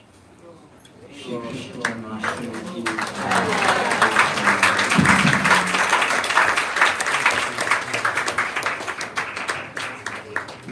Thank you, Hari Prasad Prabhu. Now we're going to have Abhishek of the deities, led by Brahma Muhurta Prabhu, and Manjali and Achyuta Gopi will lead us in kirtan.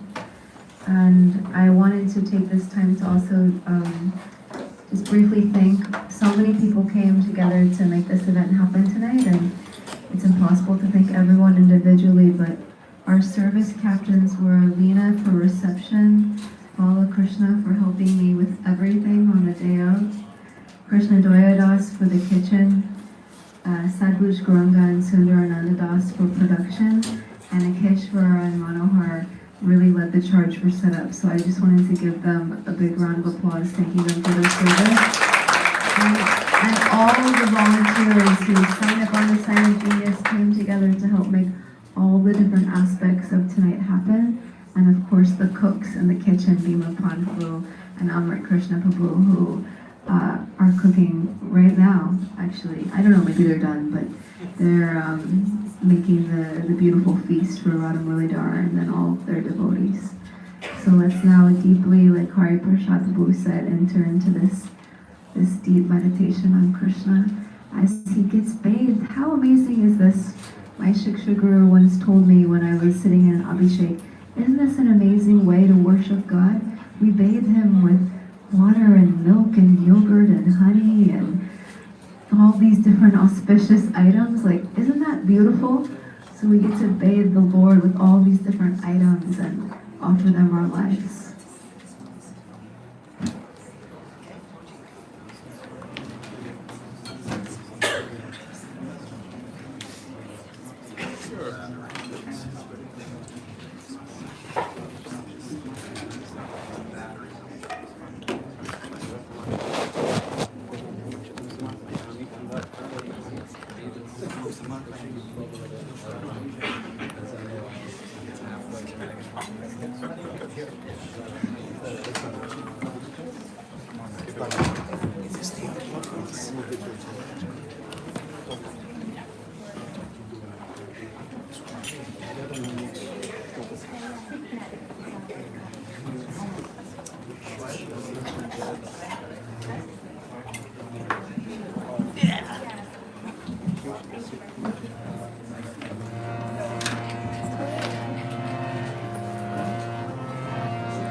This is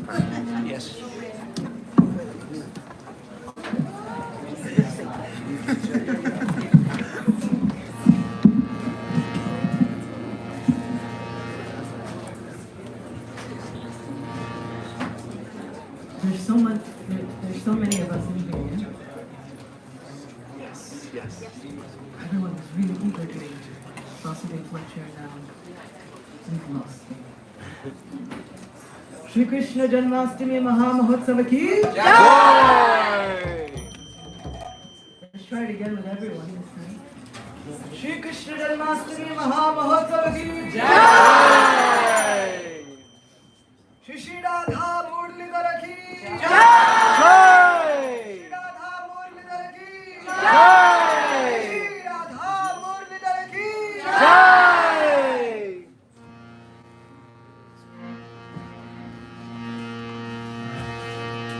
Govinda Jaya Jaya Gopala Jaya Jaya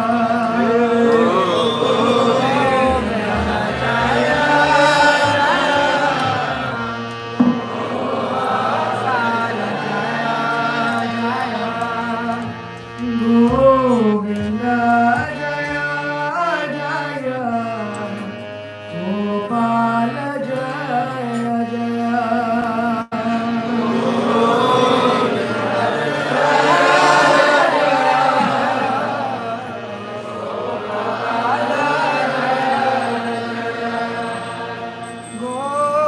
Govinda Jaya Jaya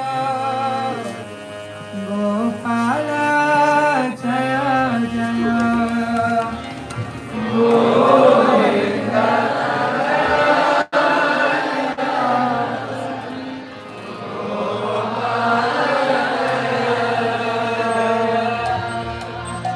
Radha Ramana Hari Govinda Jaya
Hare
Govinda Jaya Jaya Govinda Gopal Jaya Jaya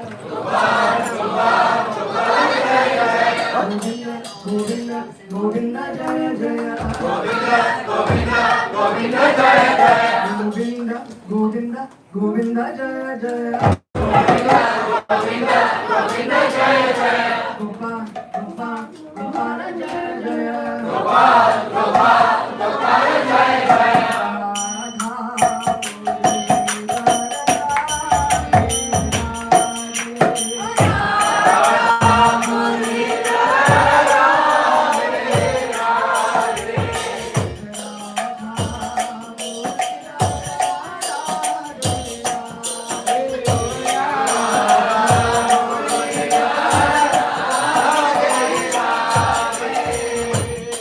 Radha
Abhishek.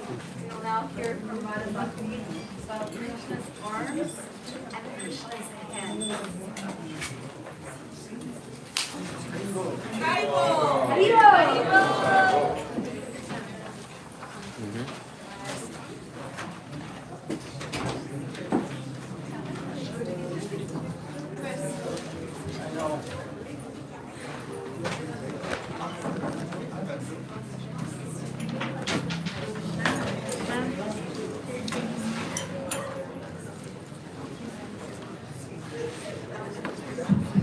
Hare Krishna. Hare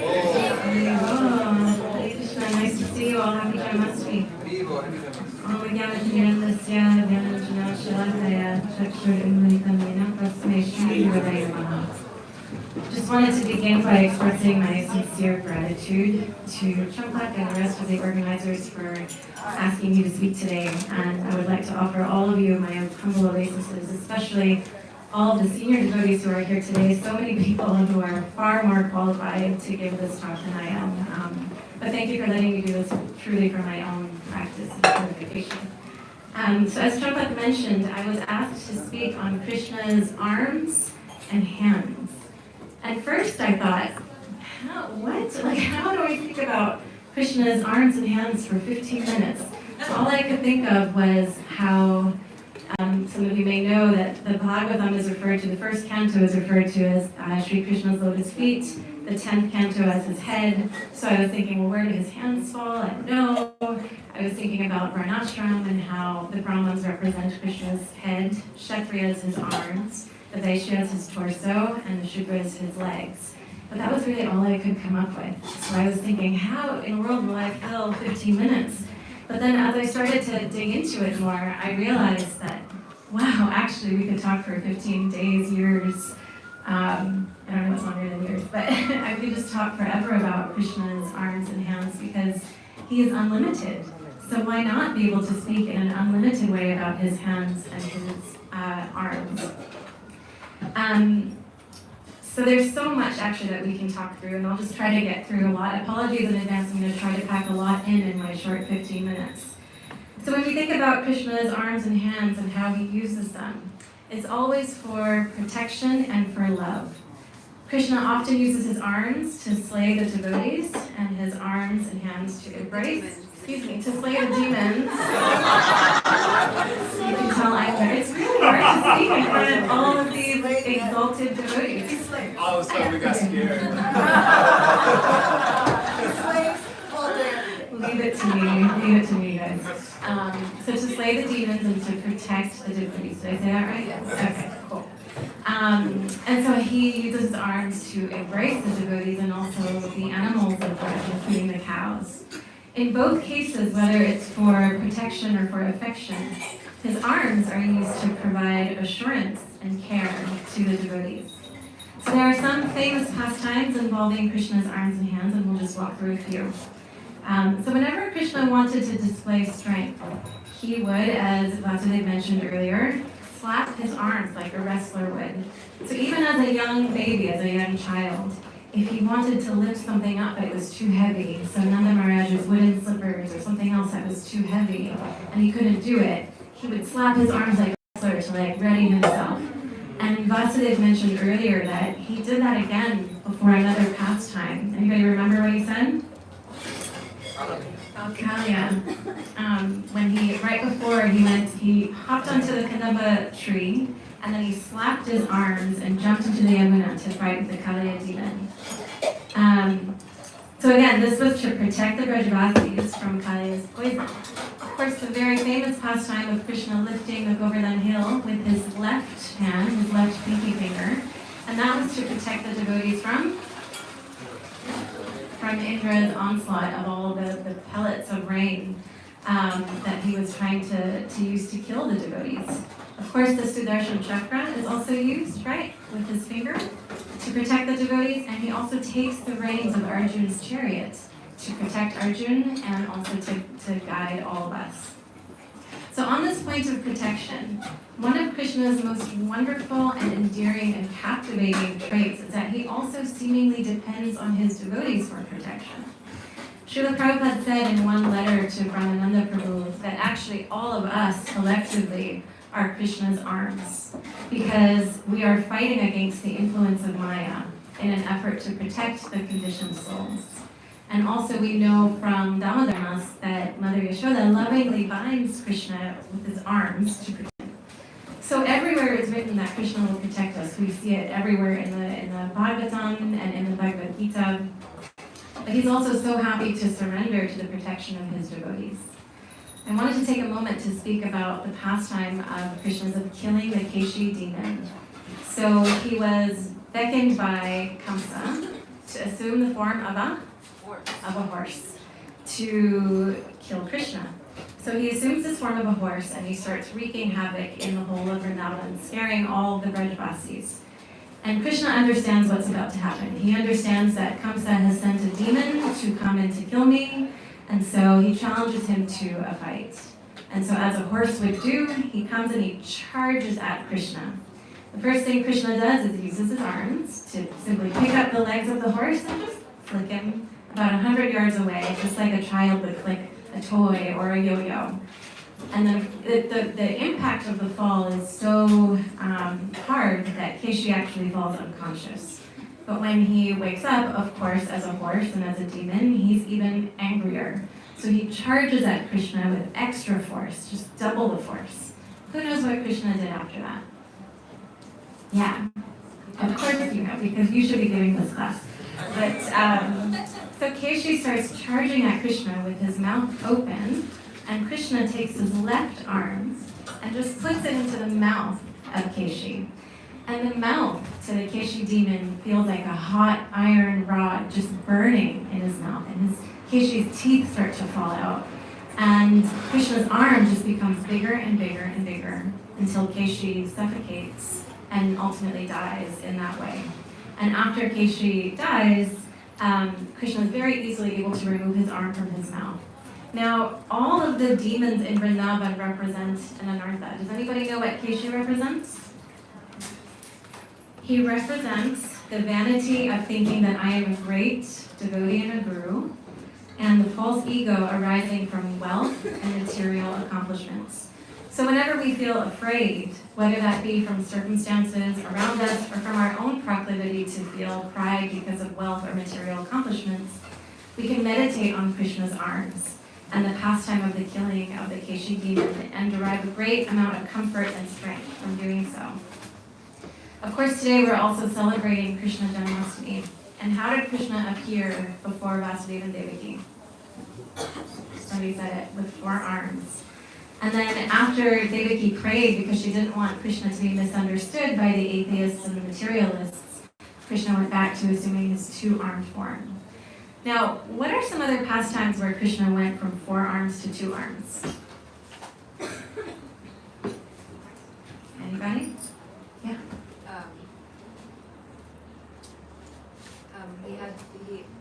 He had 4 arms, and when the gopis, he was as in his Narayana form, and then the gopis came, and they were like, oh, obeisance is Narayana, but where is Krishna? But then when Srimati Radharani came, he couldn't maintain his 4 arms, so he went to 2 arms. That's right. Did you all hear that in the back? No. So, Krishna, in the springtime, during the Rasa dance, Krishna went and hid in a bush because he was trying to get away from the gopis in order to spend some time alone with Srimati Radharani. And it's written that like a phalanx of soldiers. Guys, I'm nervous today. It's because of all of you. Stop looking at me in the front. A phalanx of soldiers. The gopis found him. When I read that, I had a laugh earlier today when I read that, because I was like, that's how I feel at work. It's like a phalanx of soldiers that won't leave me alone. And so Krishna wants to be alone to find some time with Srimati Radharani, and he sees a phalanx of soldiers, and gopis finds him. So he tries to disguise himself in a 4-armed form of Lord Narayan. And the gopis are like, oh, that's not Krishna, that's just God. So they're like, they offer him obeisances, and they say, please accept my humble obeisances, please give me darshan of Krishna, thanks. And they walk away. That's all they think about when they see God himself. And so Krishna's thinking, yeah, I tricked them. But then as soon as Srimati Radharani comes, he's no longer able to have this four-armed form, and he immediately assumes this two-armed form, which is his natural position, and such is the glory of Srimati Radharani's love. So when I was thinking about Krishna's hands, I was thinking about, for me, for some reason, I don't know why, as a child and even now, personally, I always notice people's hands. I notice the way they hold things. I notice the way some people use them like I do when people talk. I just notice the way people use their hands. And I was thinking about Radharani's mudras. So in Vrindavan, does anybody know her mudra? She's got her right hand sort of below her like this, holding flowers. What is her left hand doing? Oh, pardon me, her right hand is over here holding flowers. What is her left hand doing? It's kind of to the side, again, below her. In Mayapur, it's a very similar mudra. What is our Radharani's mudra here? Right, she's giving blessing with her right hand and holding flowers with her left. Where I'm from in Toronto, I haven't seen another Radharani mudra where her hands are kind of like this in two fists, holding flowers in each hand. And I was thinking, what does Krishna do with his hands always? He's always playing the flute. Yeah. So I know we're going to have a wonderful drama today about Krishna and the flute, so I won't go into many details, so I'll just say a couple of things. It's said that Krishna's flute is actually like a narcotic. It causes the beaks of drinking birds to stay shut and for them to feel paralyzed. The sound of his flute solidifies water and it melts rocks. It causes the laws of nature to lose regulation. It makes the gopis and all the devotees stunned and remember Krishna and his pastimes. And it never leaves his side for even a moment. And his flute controls everything. Krishna Prabhu was telling us that today earlier. So regarding Krishna's hands, I'll just close with one quick story. For me today, it was a difficult day because at work, they announced that they were going to cut the head count by 7% at work today. By Krishna's grace, I was not affected, but it was like one of those moments where it was like, throughout the day, it was like, this person got hit, this person got hit, this person got hit. It was just a hard day today at work. And I was trying to prepare for this talk, and I was finding it very difficult to concentrate. I just couldn't stop getting pinged. My phone was going, off, just hearing about somebody else and somebody else. But by Krishna's grace, he inspired me to think of this beautiful verse that's applicable for today, which I would like to share with you all. It's Bhagavad Gita, chapter 6, verse 30. Yo mam pashyati sarvatra sarvam janai pashyati tasyaham na pranashyami sachanena pranashyati. For one who sees me everywhere and who sees everything in me, I am never lost, nor is he ever lost to me. So for the sake of time, I won't read the purport, but I just wanted to say, I think of this verse because of the expression of seeing Krishna's hand in everything. And that's what I'll leave you with. Let us place ourselves in Krishna's hands. Let us trust him enough that we can place ourselves in Krishna's hands. In the teachings of Lord Kapil, Srila Prabhupada says, a pure devotee is kept in the hand of Krishna, just like a very precious jewel. When you hold something precious in your hand, you are very careful. And similarly, Krishna holds the devotee and takes care of him. So let me leave you with that meditation, that we can leave ourselves in Krishna's hand.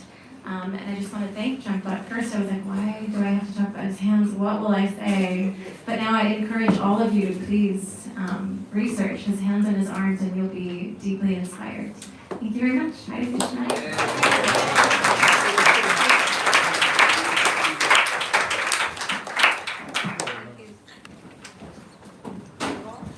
Microphone's dead. Microphone's, huh?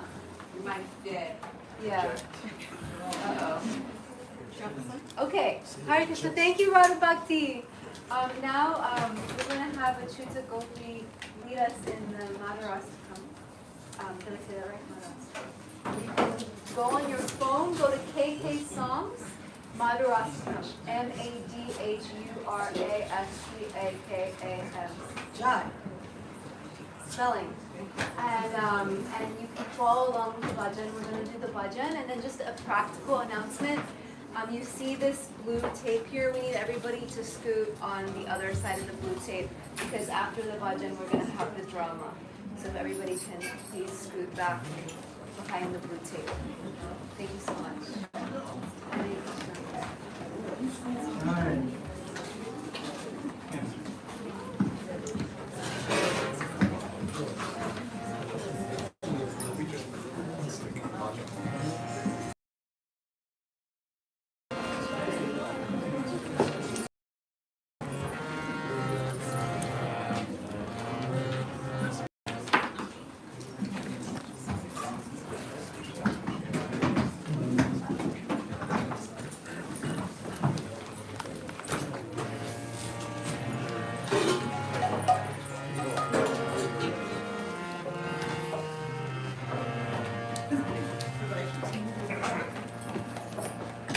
Right.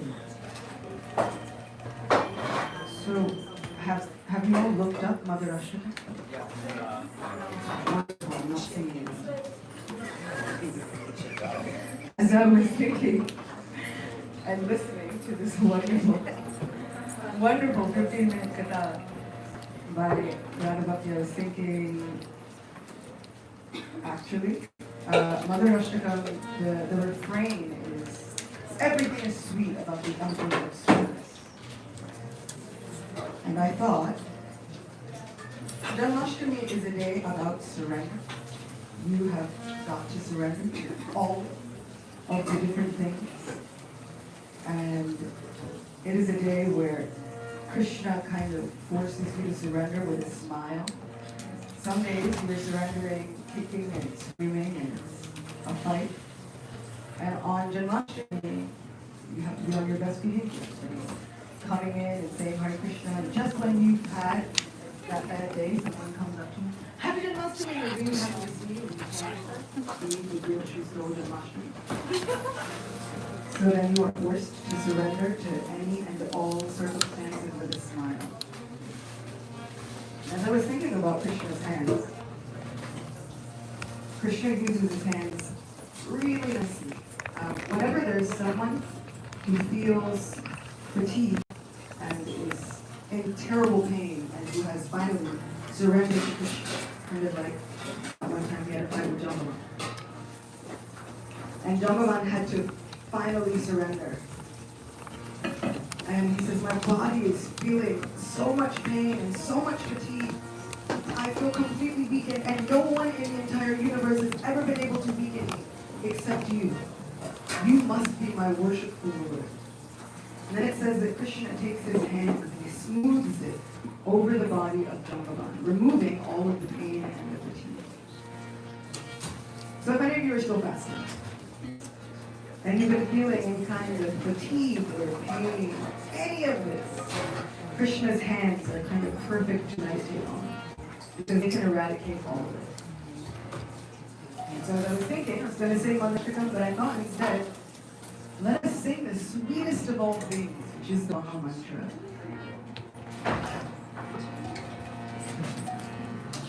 Hare Krishna, Hare Krishna,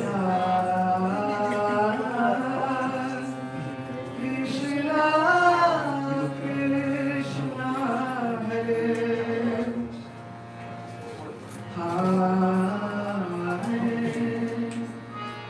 Hare Rama, Hare Rama, Rama Rama, Hare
refreshing and an amazing drama on the Venus Gita. It is going to be interesting for sure. On the Venus Gita from, yes, exactly. From the Srimad Bhagavatam that depicts Krishna playing his flute to call the gopis.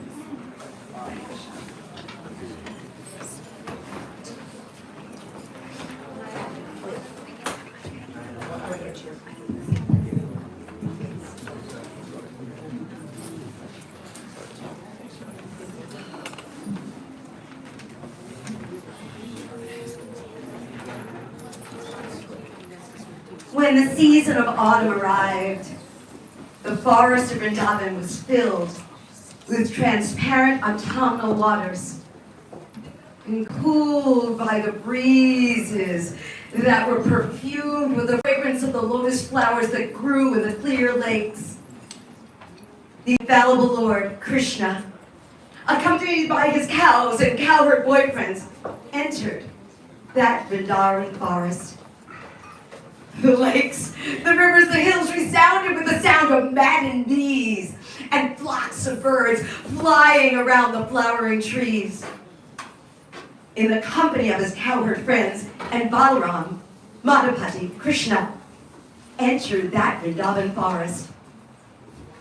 And while herding his cows, began to vibrate his flute. When the cowherd maidens of the village of Vrindavan heard the song of Krishna's flute, which arouses the influence of Cupid, some of them began to privately whisper out Krishna's qualities to their most intimate friends. The cowherd maidens began to speak about Krishna, but when they remembered him, the power of Cupid disturbed their minds, and so they could not speak. He wore a peacock feathered ornament upon his head, blue kanda flowers in his ears, a yellow garment more brilliant than the sun, and the Vaijayanti garland. Lord Krishna exhibited his transcendental form as the greatest of dancers as he entered the forest of Vrindavan, beautifying it with the marks of his feet. He filled the holes of his flute with the nectar of his lips. The cowherd boys sang his praises. When the young ladies of the cowherd village of Vrindavan heard the sound of Krishna's flute, which captivates the minds of every living being, they embraced one another and they began to describe it.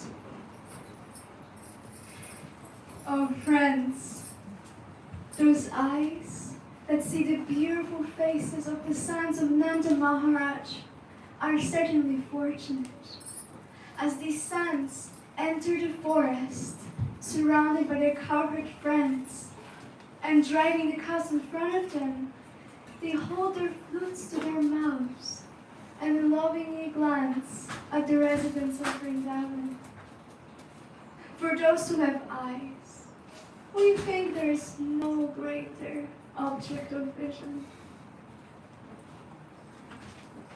Dressed in charming variety of garments, upon which their garlands rest, and decorating themselves with peacock feathers, lotuses, lilies, newly grown mango sprouts, and clusters of flower buds. Krishna and Balaram shine forth magnificently among the assembly of cowherd boys. They look just like the best dancers appearing on a dramatic stage.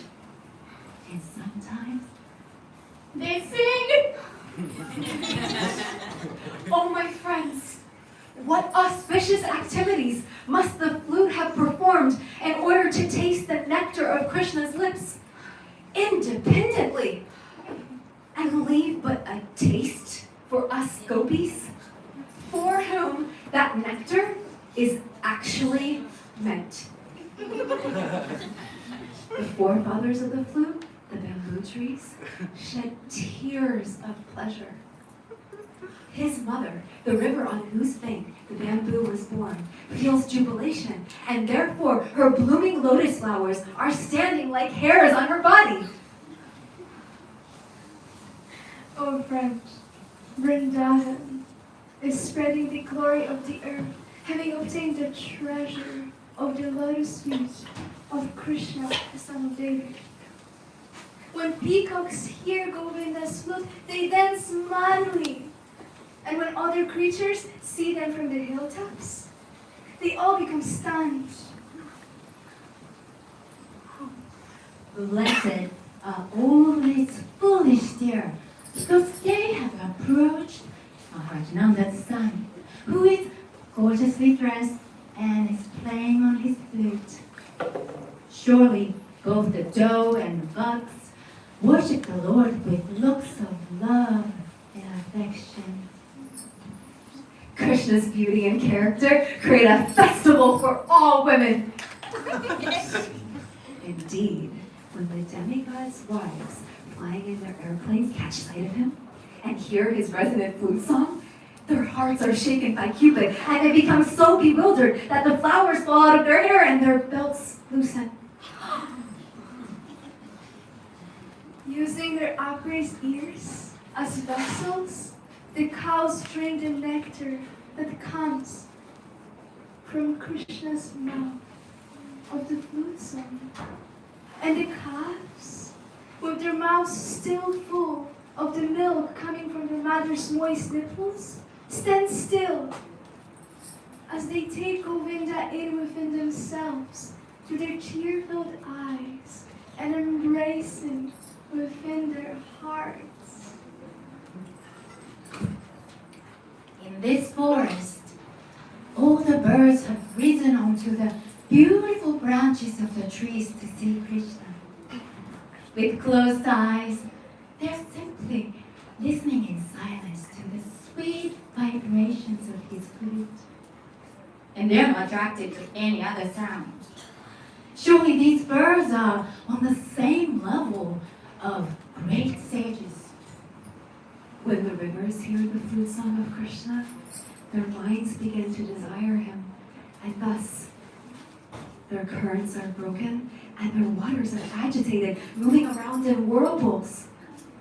Then, with the arms of their waves, they embrace the lotus feet of Krishna, and holding on to them, present offerings of lotus flowers. In the company of Balaram and our friends, Lord Krishna continuously vibrates his flute as he hurts all the animals of Vrindavan, even under the full heat of the summer sun. Seeing this, the cloud in the sky expands himself out of love. He rises high and constructs out of his own body an umbrella for the sake of the spring, with its multitudes of flower-like droplets of water. The Aborigine women of the Vrindavan area become so disturbed by desire when they see the grass marked with reddish kumkum powder, endowed with color of Krishna's lotus feet. The powder originally decorated the breasts of his beloveds. And when the Aborigine women smear this powder onto their faces and breasts, they feel fully satisfied and give up all their anxiety. Of all the devotees, this Govardhan hill is the best. Oh, my friends, this hill supplies Krishna and Balaram, along with their calves, cows, and cowherd friends, with all kinds of necessities. Water for drinking, very soft grass, caves, flowers, fruits, and vegetables. In this way, the hill offers respect to the Lord.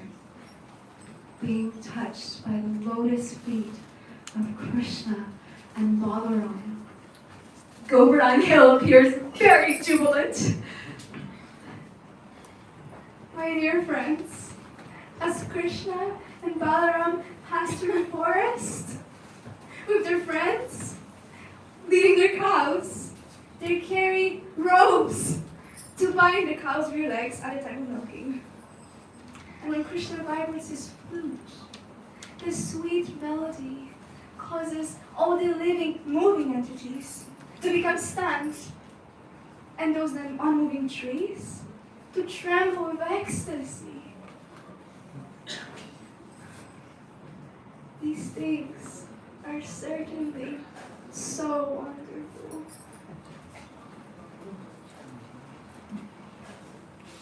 Thus narrating to one another the playful pastimes of the Supreme Personality of Godhead as he wandered through the Vrindavan forest, the gopis' minds became completely absorbed in thoughts of him. Let our thoughts become completely absorbed in him. Hare Krishna.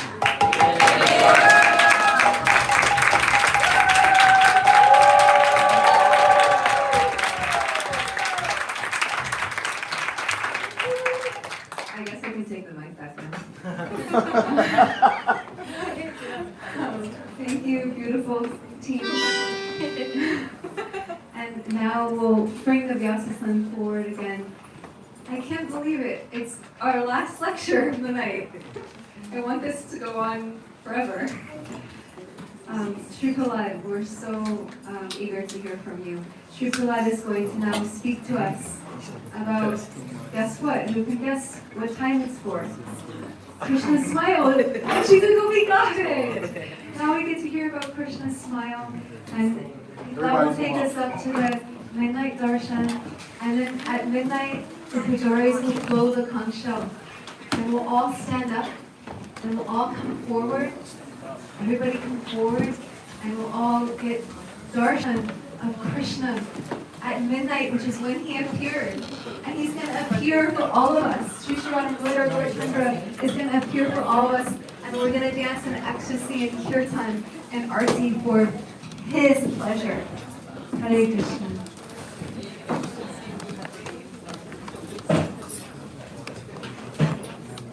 Okay. Sure.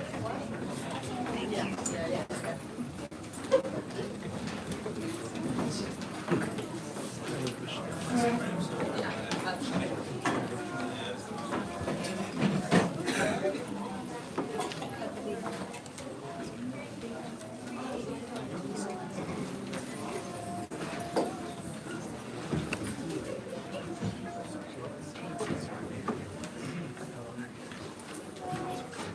Hare Krishna. Can you hear at the back? Not yet? Okay, it's coming.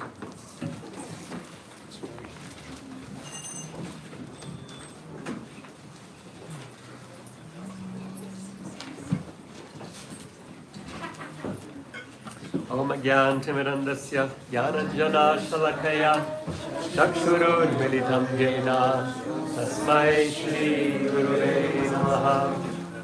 Hey Krishna Karuna Sindhu Dinabandhu Jagatpate Gopesha Gopika Gandha Radha Namostute Tapta Kanchana Gaurange Radhe Vrindavaneshwari Vrishabhanu Sukhe Pranamami Haripriye Panchakalpatarubhyascha Asindubhya evacha Patitanam Bhavibhyo Vaishnavebhyo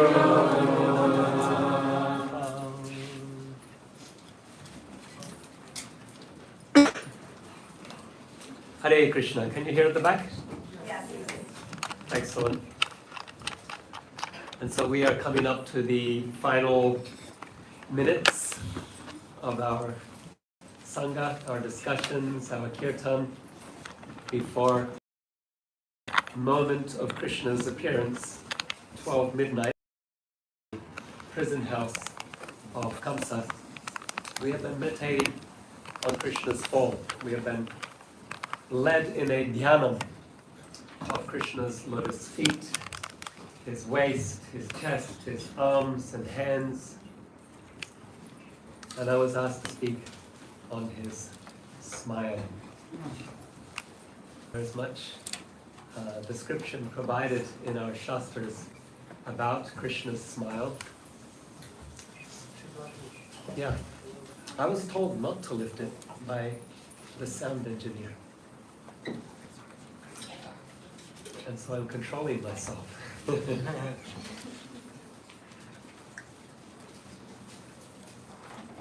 When someone smiles at you, what happens? You smile. You smile back? Okay, very good. What else happens? What do you feel when someone smiles at you? Feel happy. We feel happy. And so that can give us a tiny glimpse of what it is to see and experience Krishna's smile based on our lived experience, and we can aspire for this nectar of Krishna's smile. Sri Chaitanya Mahaprabhu, he compares Krishna's body to a great ocean, and Krishna's face, we haven't heard about his face yet. Krishna's face is compared by Chaitanya Mahaprabhu to the full moon rising up over the ocean. The moon is so powerful that it can hold back the ocean tides. When the moon is full, the ocean tides get held back. And so Krishna's face, it is even more enchanting than his body, according to Sri Chaitanya Mahaprabhu. And Mahaprabhu says that Krishna's smile then is the moonshine, the moon rays. That is Krishna's smile. So from his face there is this effulgence, and that effulgence is expressed as his smile. Krishna's smile is expressed differently or experienced differently by different devotees in different relationships. Acharyas describe 5 primary relationships, otherwise 4 are more personal. There is a relationship of servitude, of parental love, of friendship, and clinical affection. And so in these different relationships, then Krishna's smile means different things. For the devotees in Dasya, or for those who are also aspiring to a personal relationship with Krishna, we all start in Dasya. Even if we have high objectives as followers of Sri Chaitanya Mahaprabhu, our starting place is Dasya, is servitude. And the descriptions are that when the devotee in servitude sees Krishna's smile, what do they experience? They experience shelter, protection. They experience an end to their suffering and struggles. The 3rd canto of Srimad Bhagavatam, it is said that when the devotees see Krishna's smile,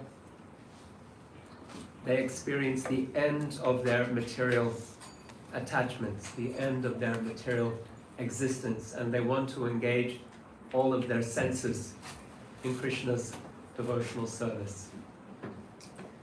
And in the 1st canto of the Bhagavatam, 11th chapter, there's a description of Krishna returning to Dwaraka. and the Dwarkavasis, the citizens of Dwarka, they tell Krishna, when you are away, we feel so much separation. We miss you so much. And when you return and we see your smile, then our suffering is ended. So seeing Krishna's smile is to see the end of suffering for his devotees. Krishna's smile, it is described as Smita. It is a gentle smile. The teeth don't show. He has different smiles, but the most frequently described smile. Prabhupada had a disciple named Smita Krishna. He's a sannyasi, Smita Krishna Maharaj, smiling Krishna. That's a nice way to think of God, smiling Krishna, Smita Krishna. And so this is a gentle smile. The lips curved upwards, but the teeth not showing. It is a gentle smile. And seeing this smile for devotees in Dasya, it is an end of suffering. Then there are devotees who are in friendship. So what does Krishna communicate to his friends through his smile? To his friends, Krishna's smile is recognition, an expression of affection. It can be very playful as well, because with friends there's a lot of playfulness. And so when Krishna was holding Govardhan Hill, it is described by devotees, Rupa Goswami cites it in his Padyavali. Krishna was holding Govardhan Hill. We heard with his left arm, his left hand, his pinky finger. And so his mother, Yasoda, she's concerned that my small son, he's holding this very, very heavy mountain. She wants to encourage other people to help him out, to bear some of that load. And so the cowherd boys, they also have this concern for Krishna. He's their friend, and they're worried. Krishna, you're carrying such a heavy load. Here, let us take some of that weight from you. Let us carry some of that burden.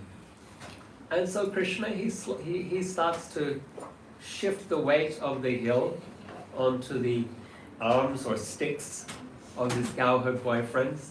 And as they start to bear that weight, and they realize, there's no way we can hold this. And they realize there's an impending disaster, so they start to scream, Krishna, Krishna, take it back.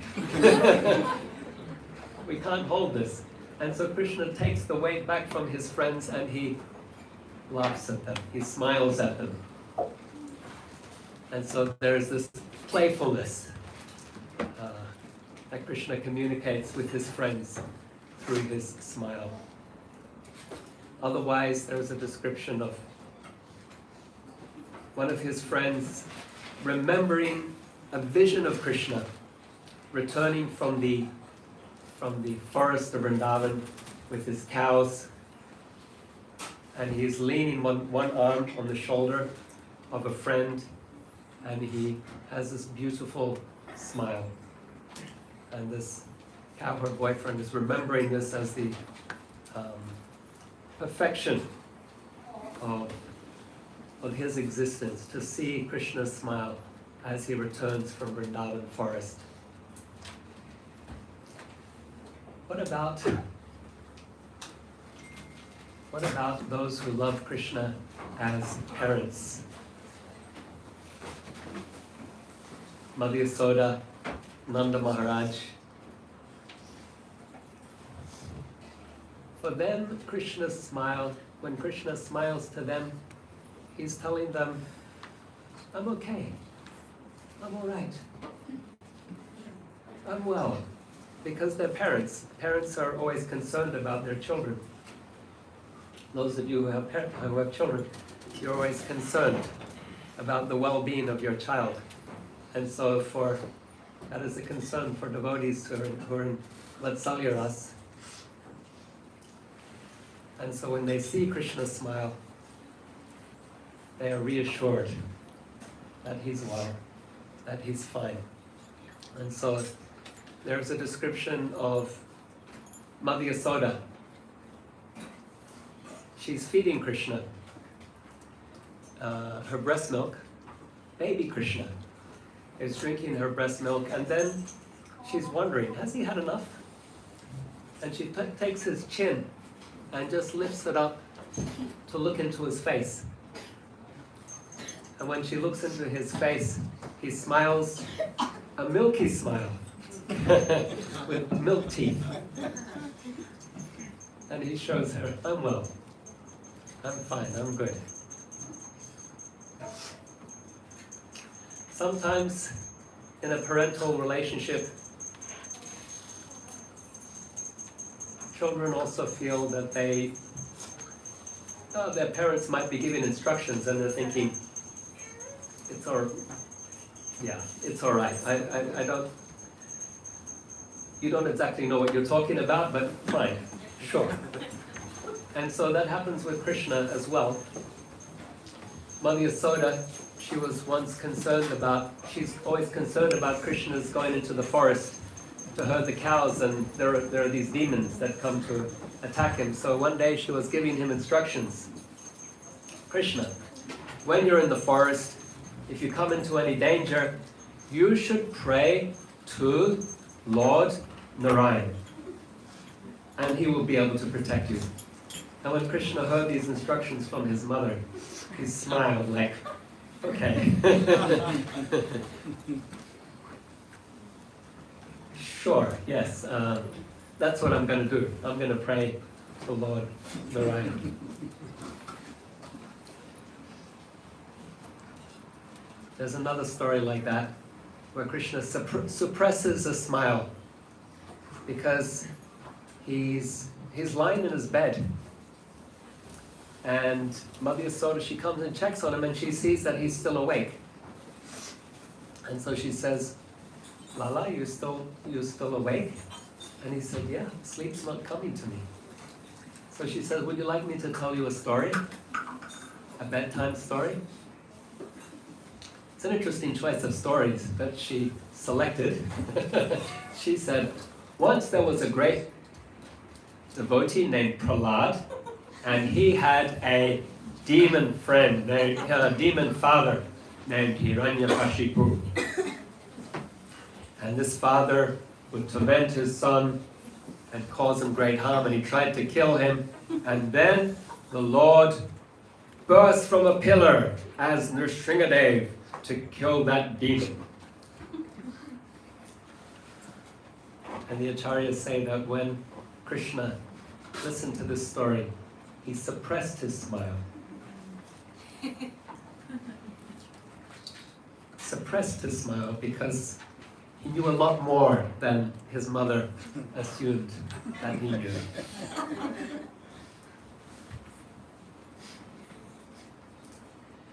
And so that leaves us with the Madhurya Ras.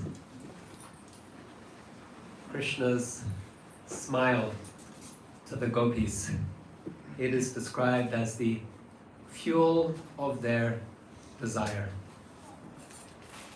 When Krishna smiles at the gopis, it awakens their amorous affection for him. But as they themselves describe it, it makes them crazy as well. In the Gopi Gita, the gopis describe how Krishna's smile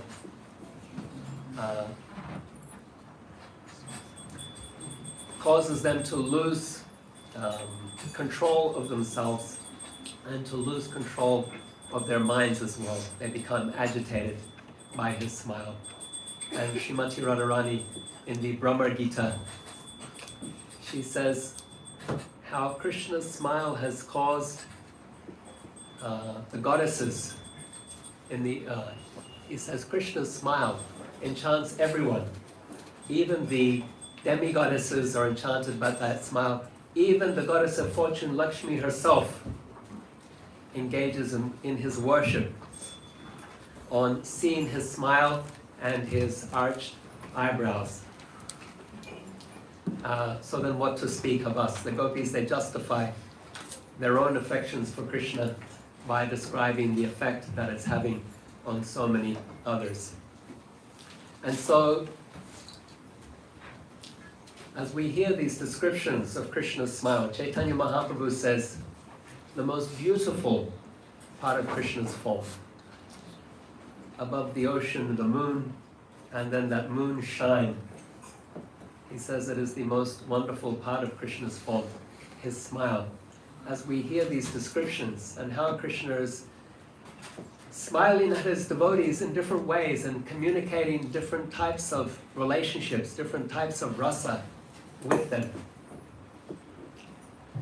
that should awaken within us an eagerness to see that smile and to be a recipient of that smile. The Shastras, our acharyas also describe how the devotees are responding to Krishna's smile with their own smiles, but that's another discussion for another day. Rupa Goswami actually analyzes 6 types of smiles that devotees have in their response to Krishna. Prabhupada tells us in a talk that he gives to the teachings of Lord Kapila. I believe it's chapter 15. Prabhupada tells us how we should do what we're doing today, in fact.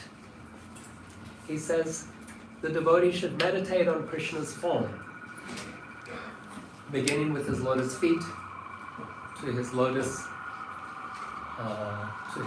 navel, to his chest and his arms, to his lotus face, to his smile. And Prabhupada says by doing this systematically, regularly, as a practice, we will be able to see Krishna face to face. He says it's, in his talk, when he's explaining this, he says it's scientific. This is a science. If you apply this process, if you apply this practice, Krishna will reveal himself to you, and you will be able to see him. You will be able to see his smile. And then he says, and you will be able to see Srimati Radharani, and you will be able to see Sri Vrindavan Dham. And so today, on Janmastami, we have been led through this practice. I've gained so much hearing the different speakers describing Krishna's form, different aspects of Krishna's form. It's expanded my meditation. And I would encourage all of us, all of you, all of us, to further pursue this. Prabhupada says, a scientific process. If you apply it, you will get a result. There will be an effect that you will indeed be able to see. Engage in the practice and you will be able to see Krishna face to face. You will be able to see his form, his lotus feet, navel, chest, arms, face, and smile, and his devotees, and his holy dham. And so I conclude, we are at time. Shri Krishna Janmastami ki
Hare Krishna, Krishna Krishna, Hare Hare, oh Hare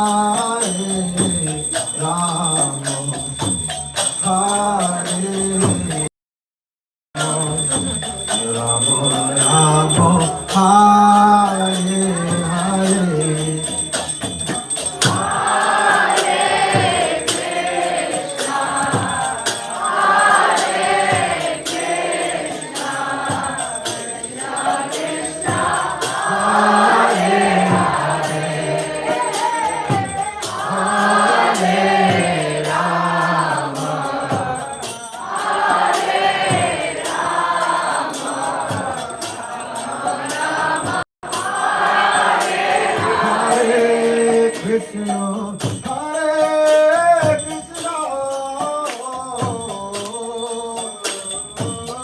Krishna Krishna, Hare Hare, Hare Rama, Rama Rama, Hare Hare.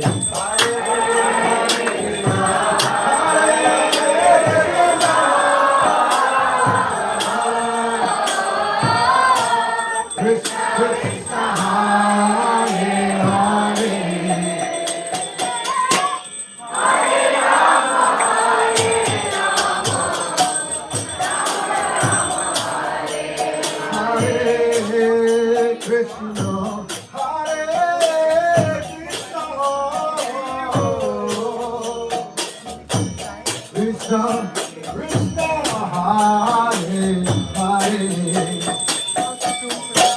Hare Rama, Rama Rama, Hare Hare.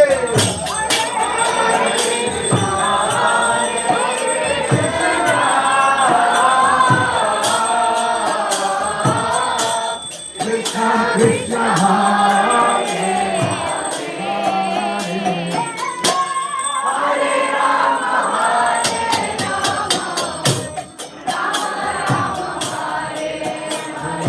Hare Krishna, Hare Krishna,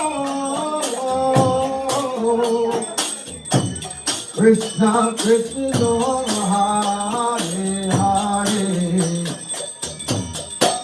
Hare Rama, Rama Rama, Hare Hare.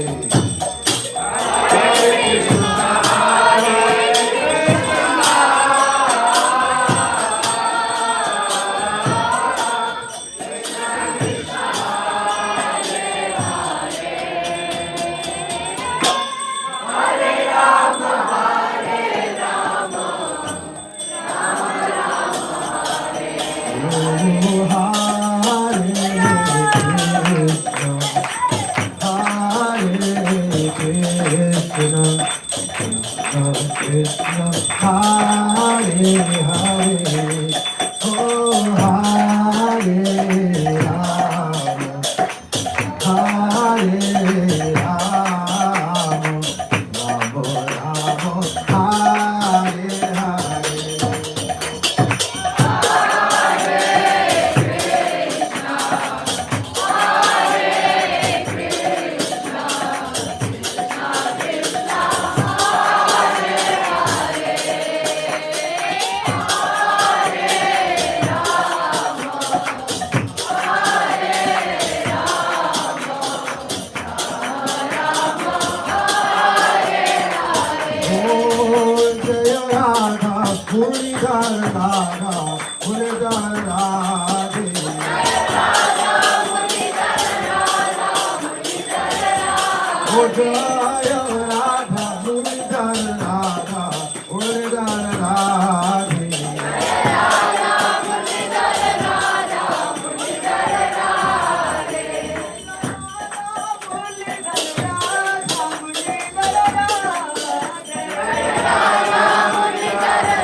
Hare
Krishna Krishna Hare Hare Hare Rama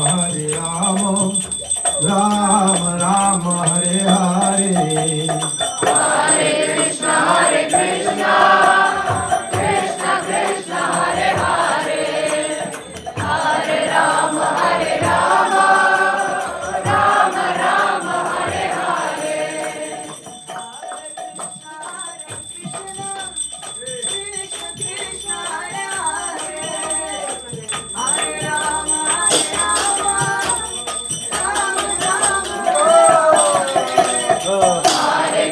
Hare Krishna Krishna Krishna Hare Hare Hare Rama Rama Rama Hare Hare Hare Krishna Krishna Krishna Hare Hare Hare Rama Rama Rama Hare Hare Hare Krishna Krishna Krishna Hare Hare Hare Rama Rama Rama Hare Hare Hare Krishna Krishna Krishna Hare Hare Hare Rama Rama Rama Hare Hare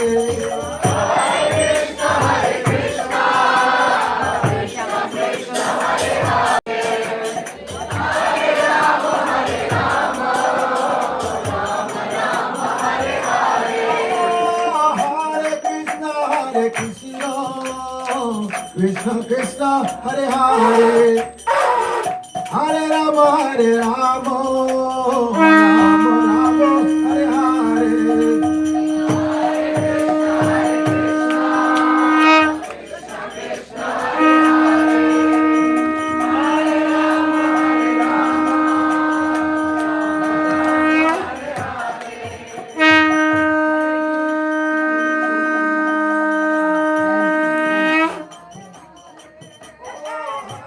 Rama Rama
Hare Rama, Hare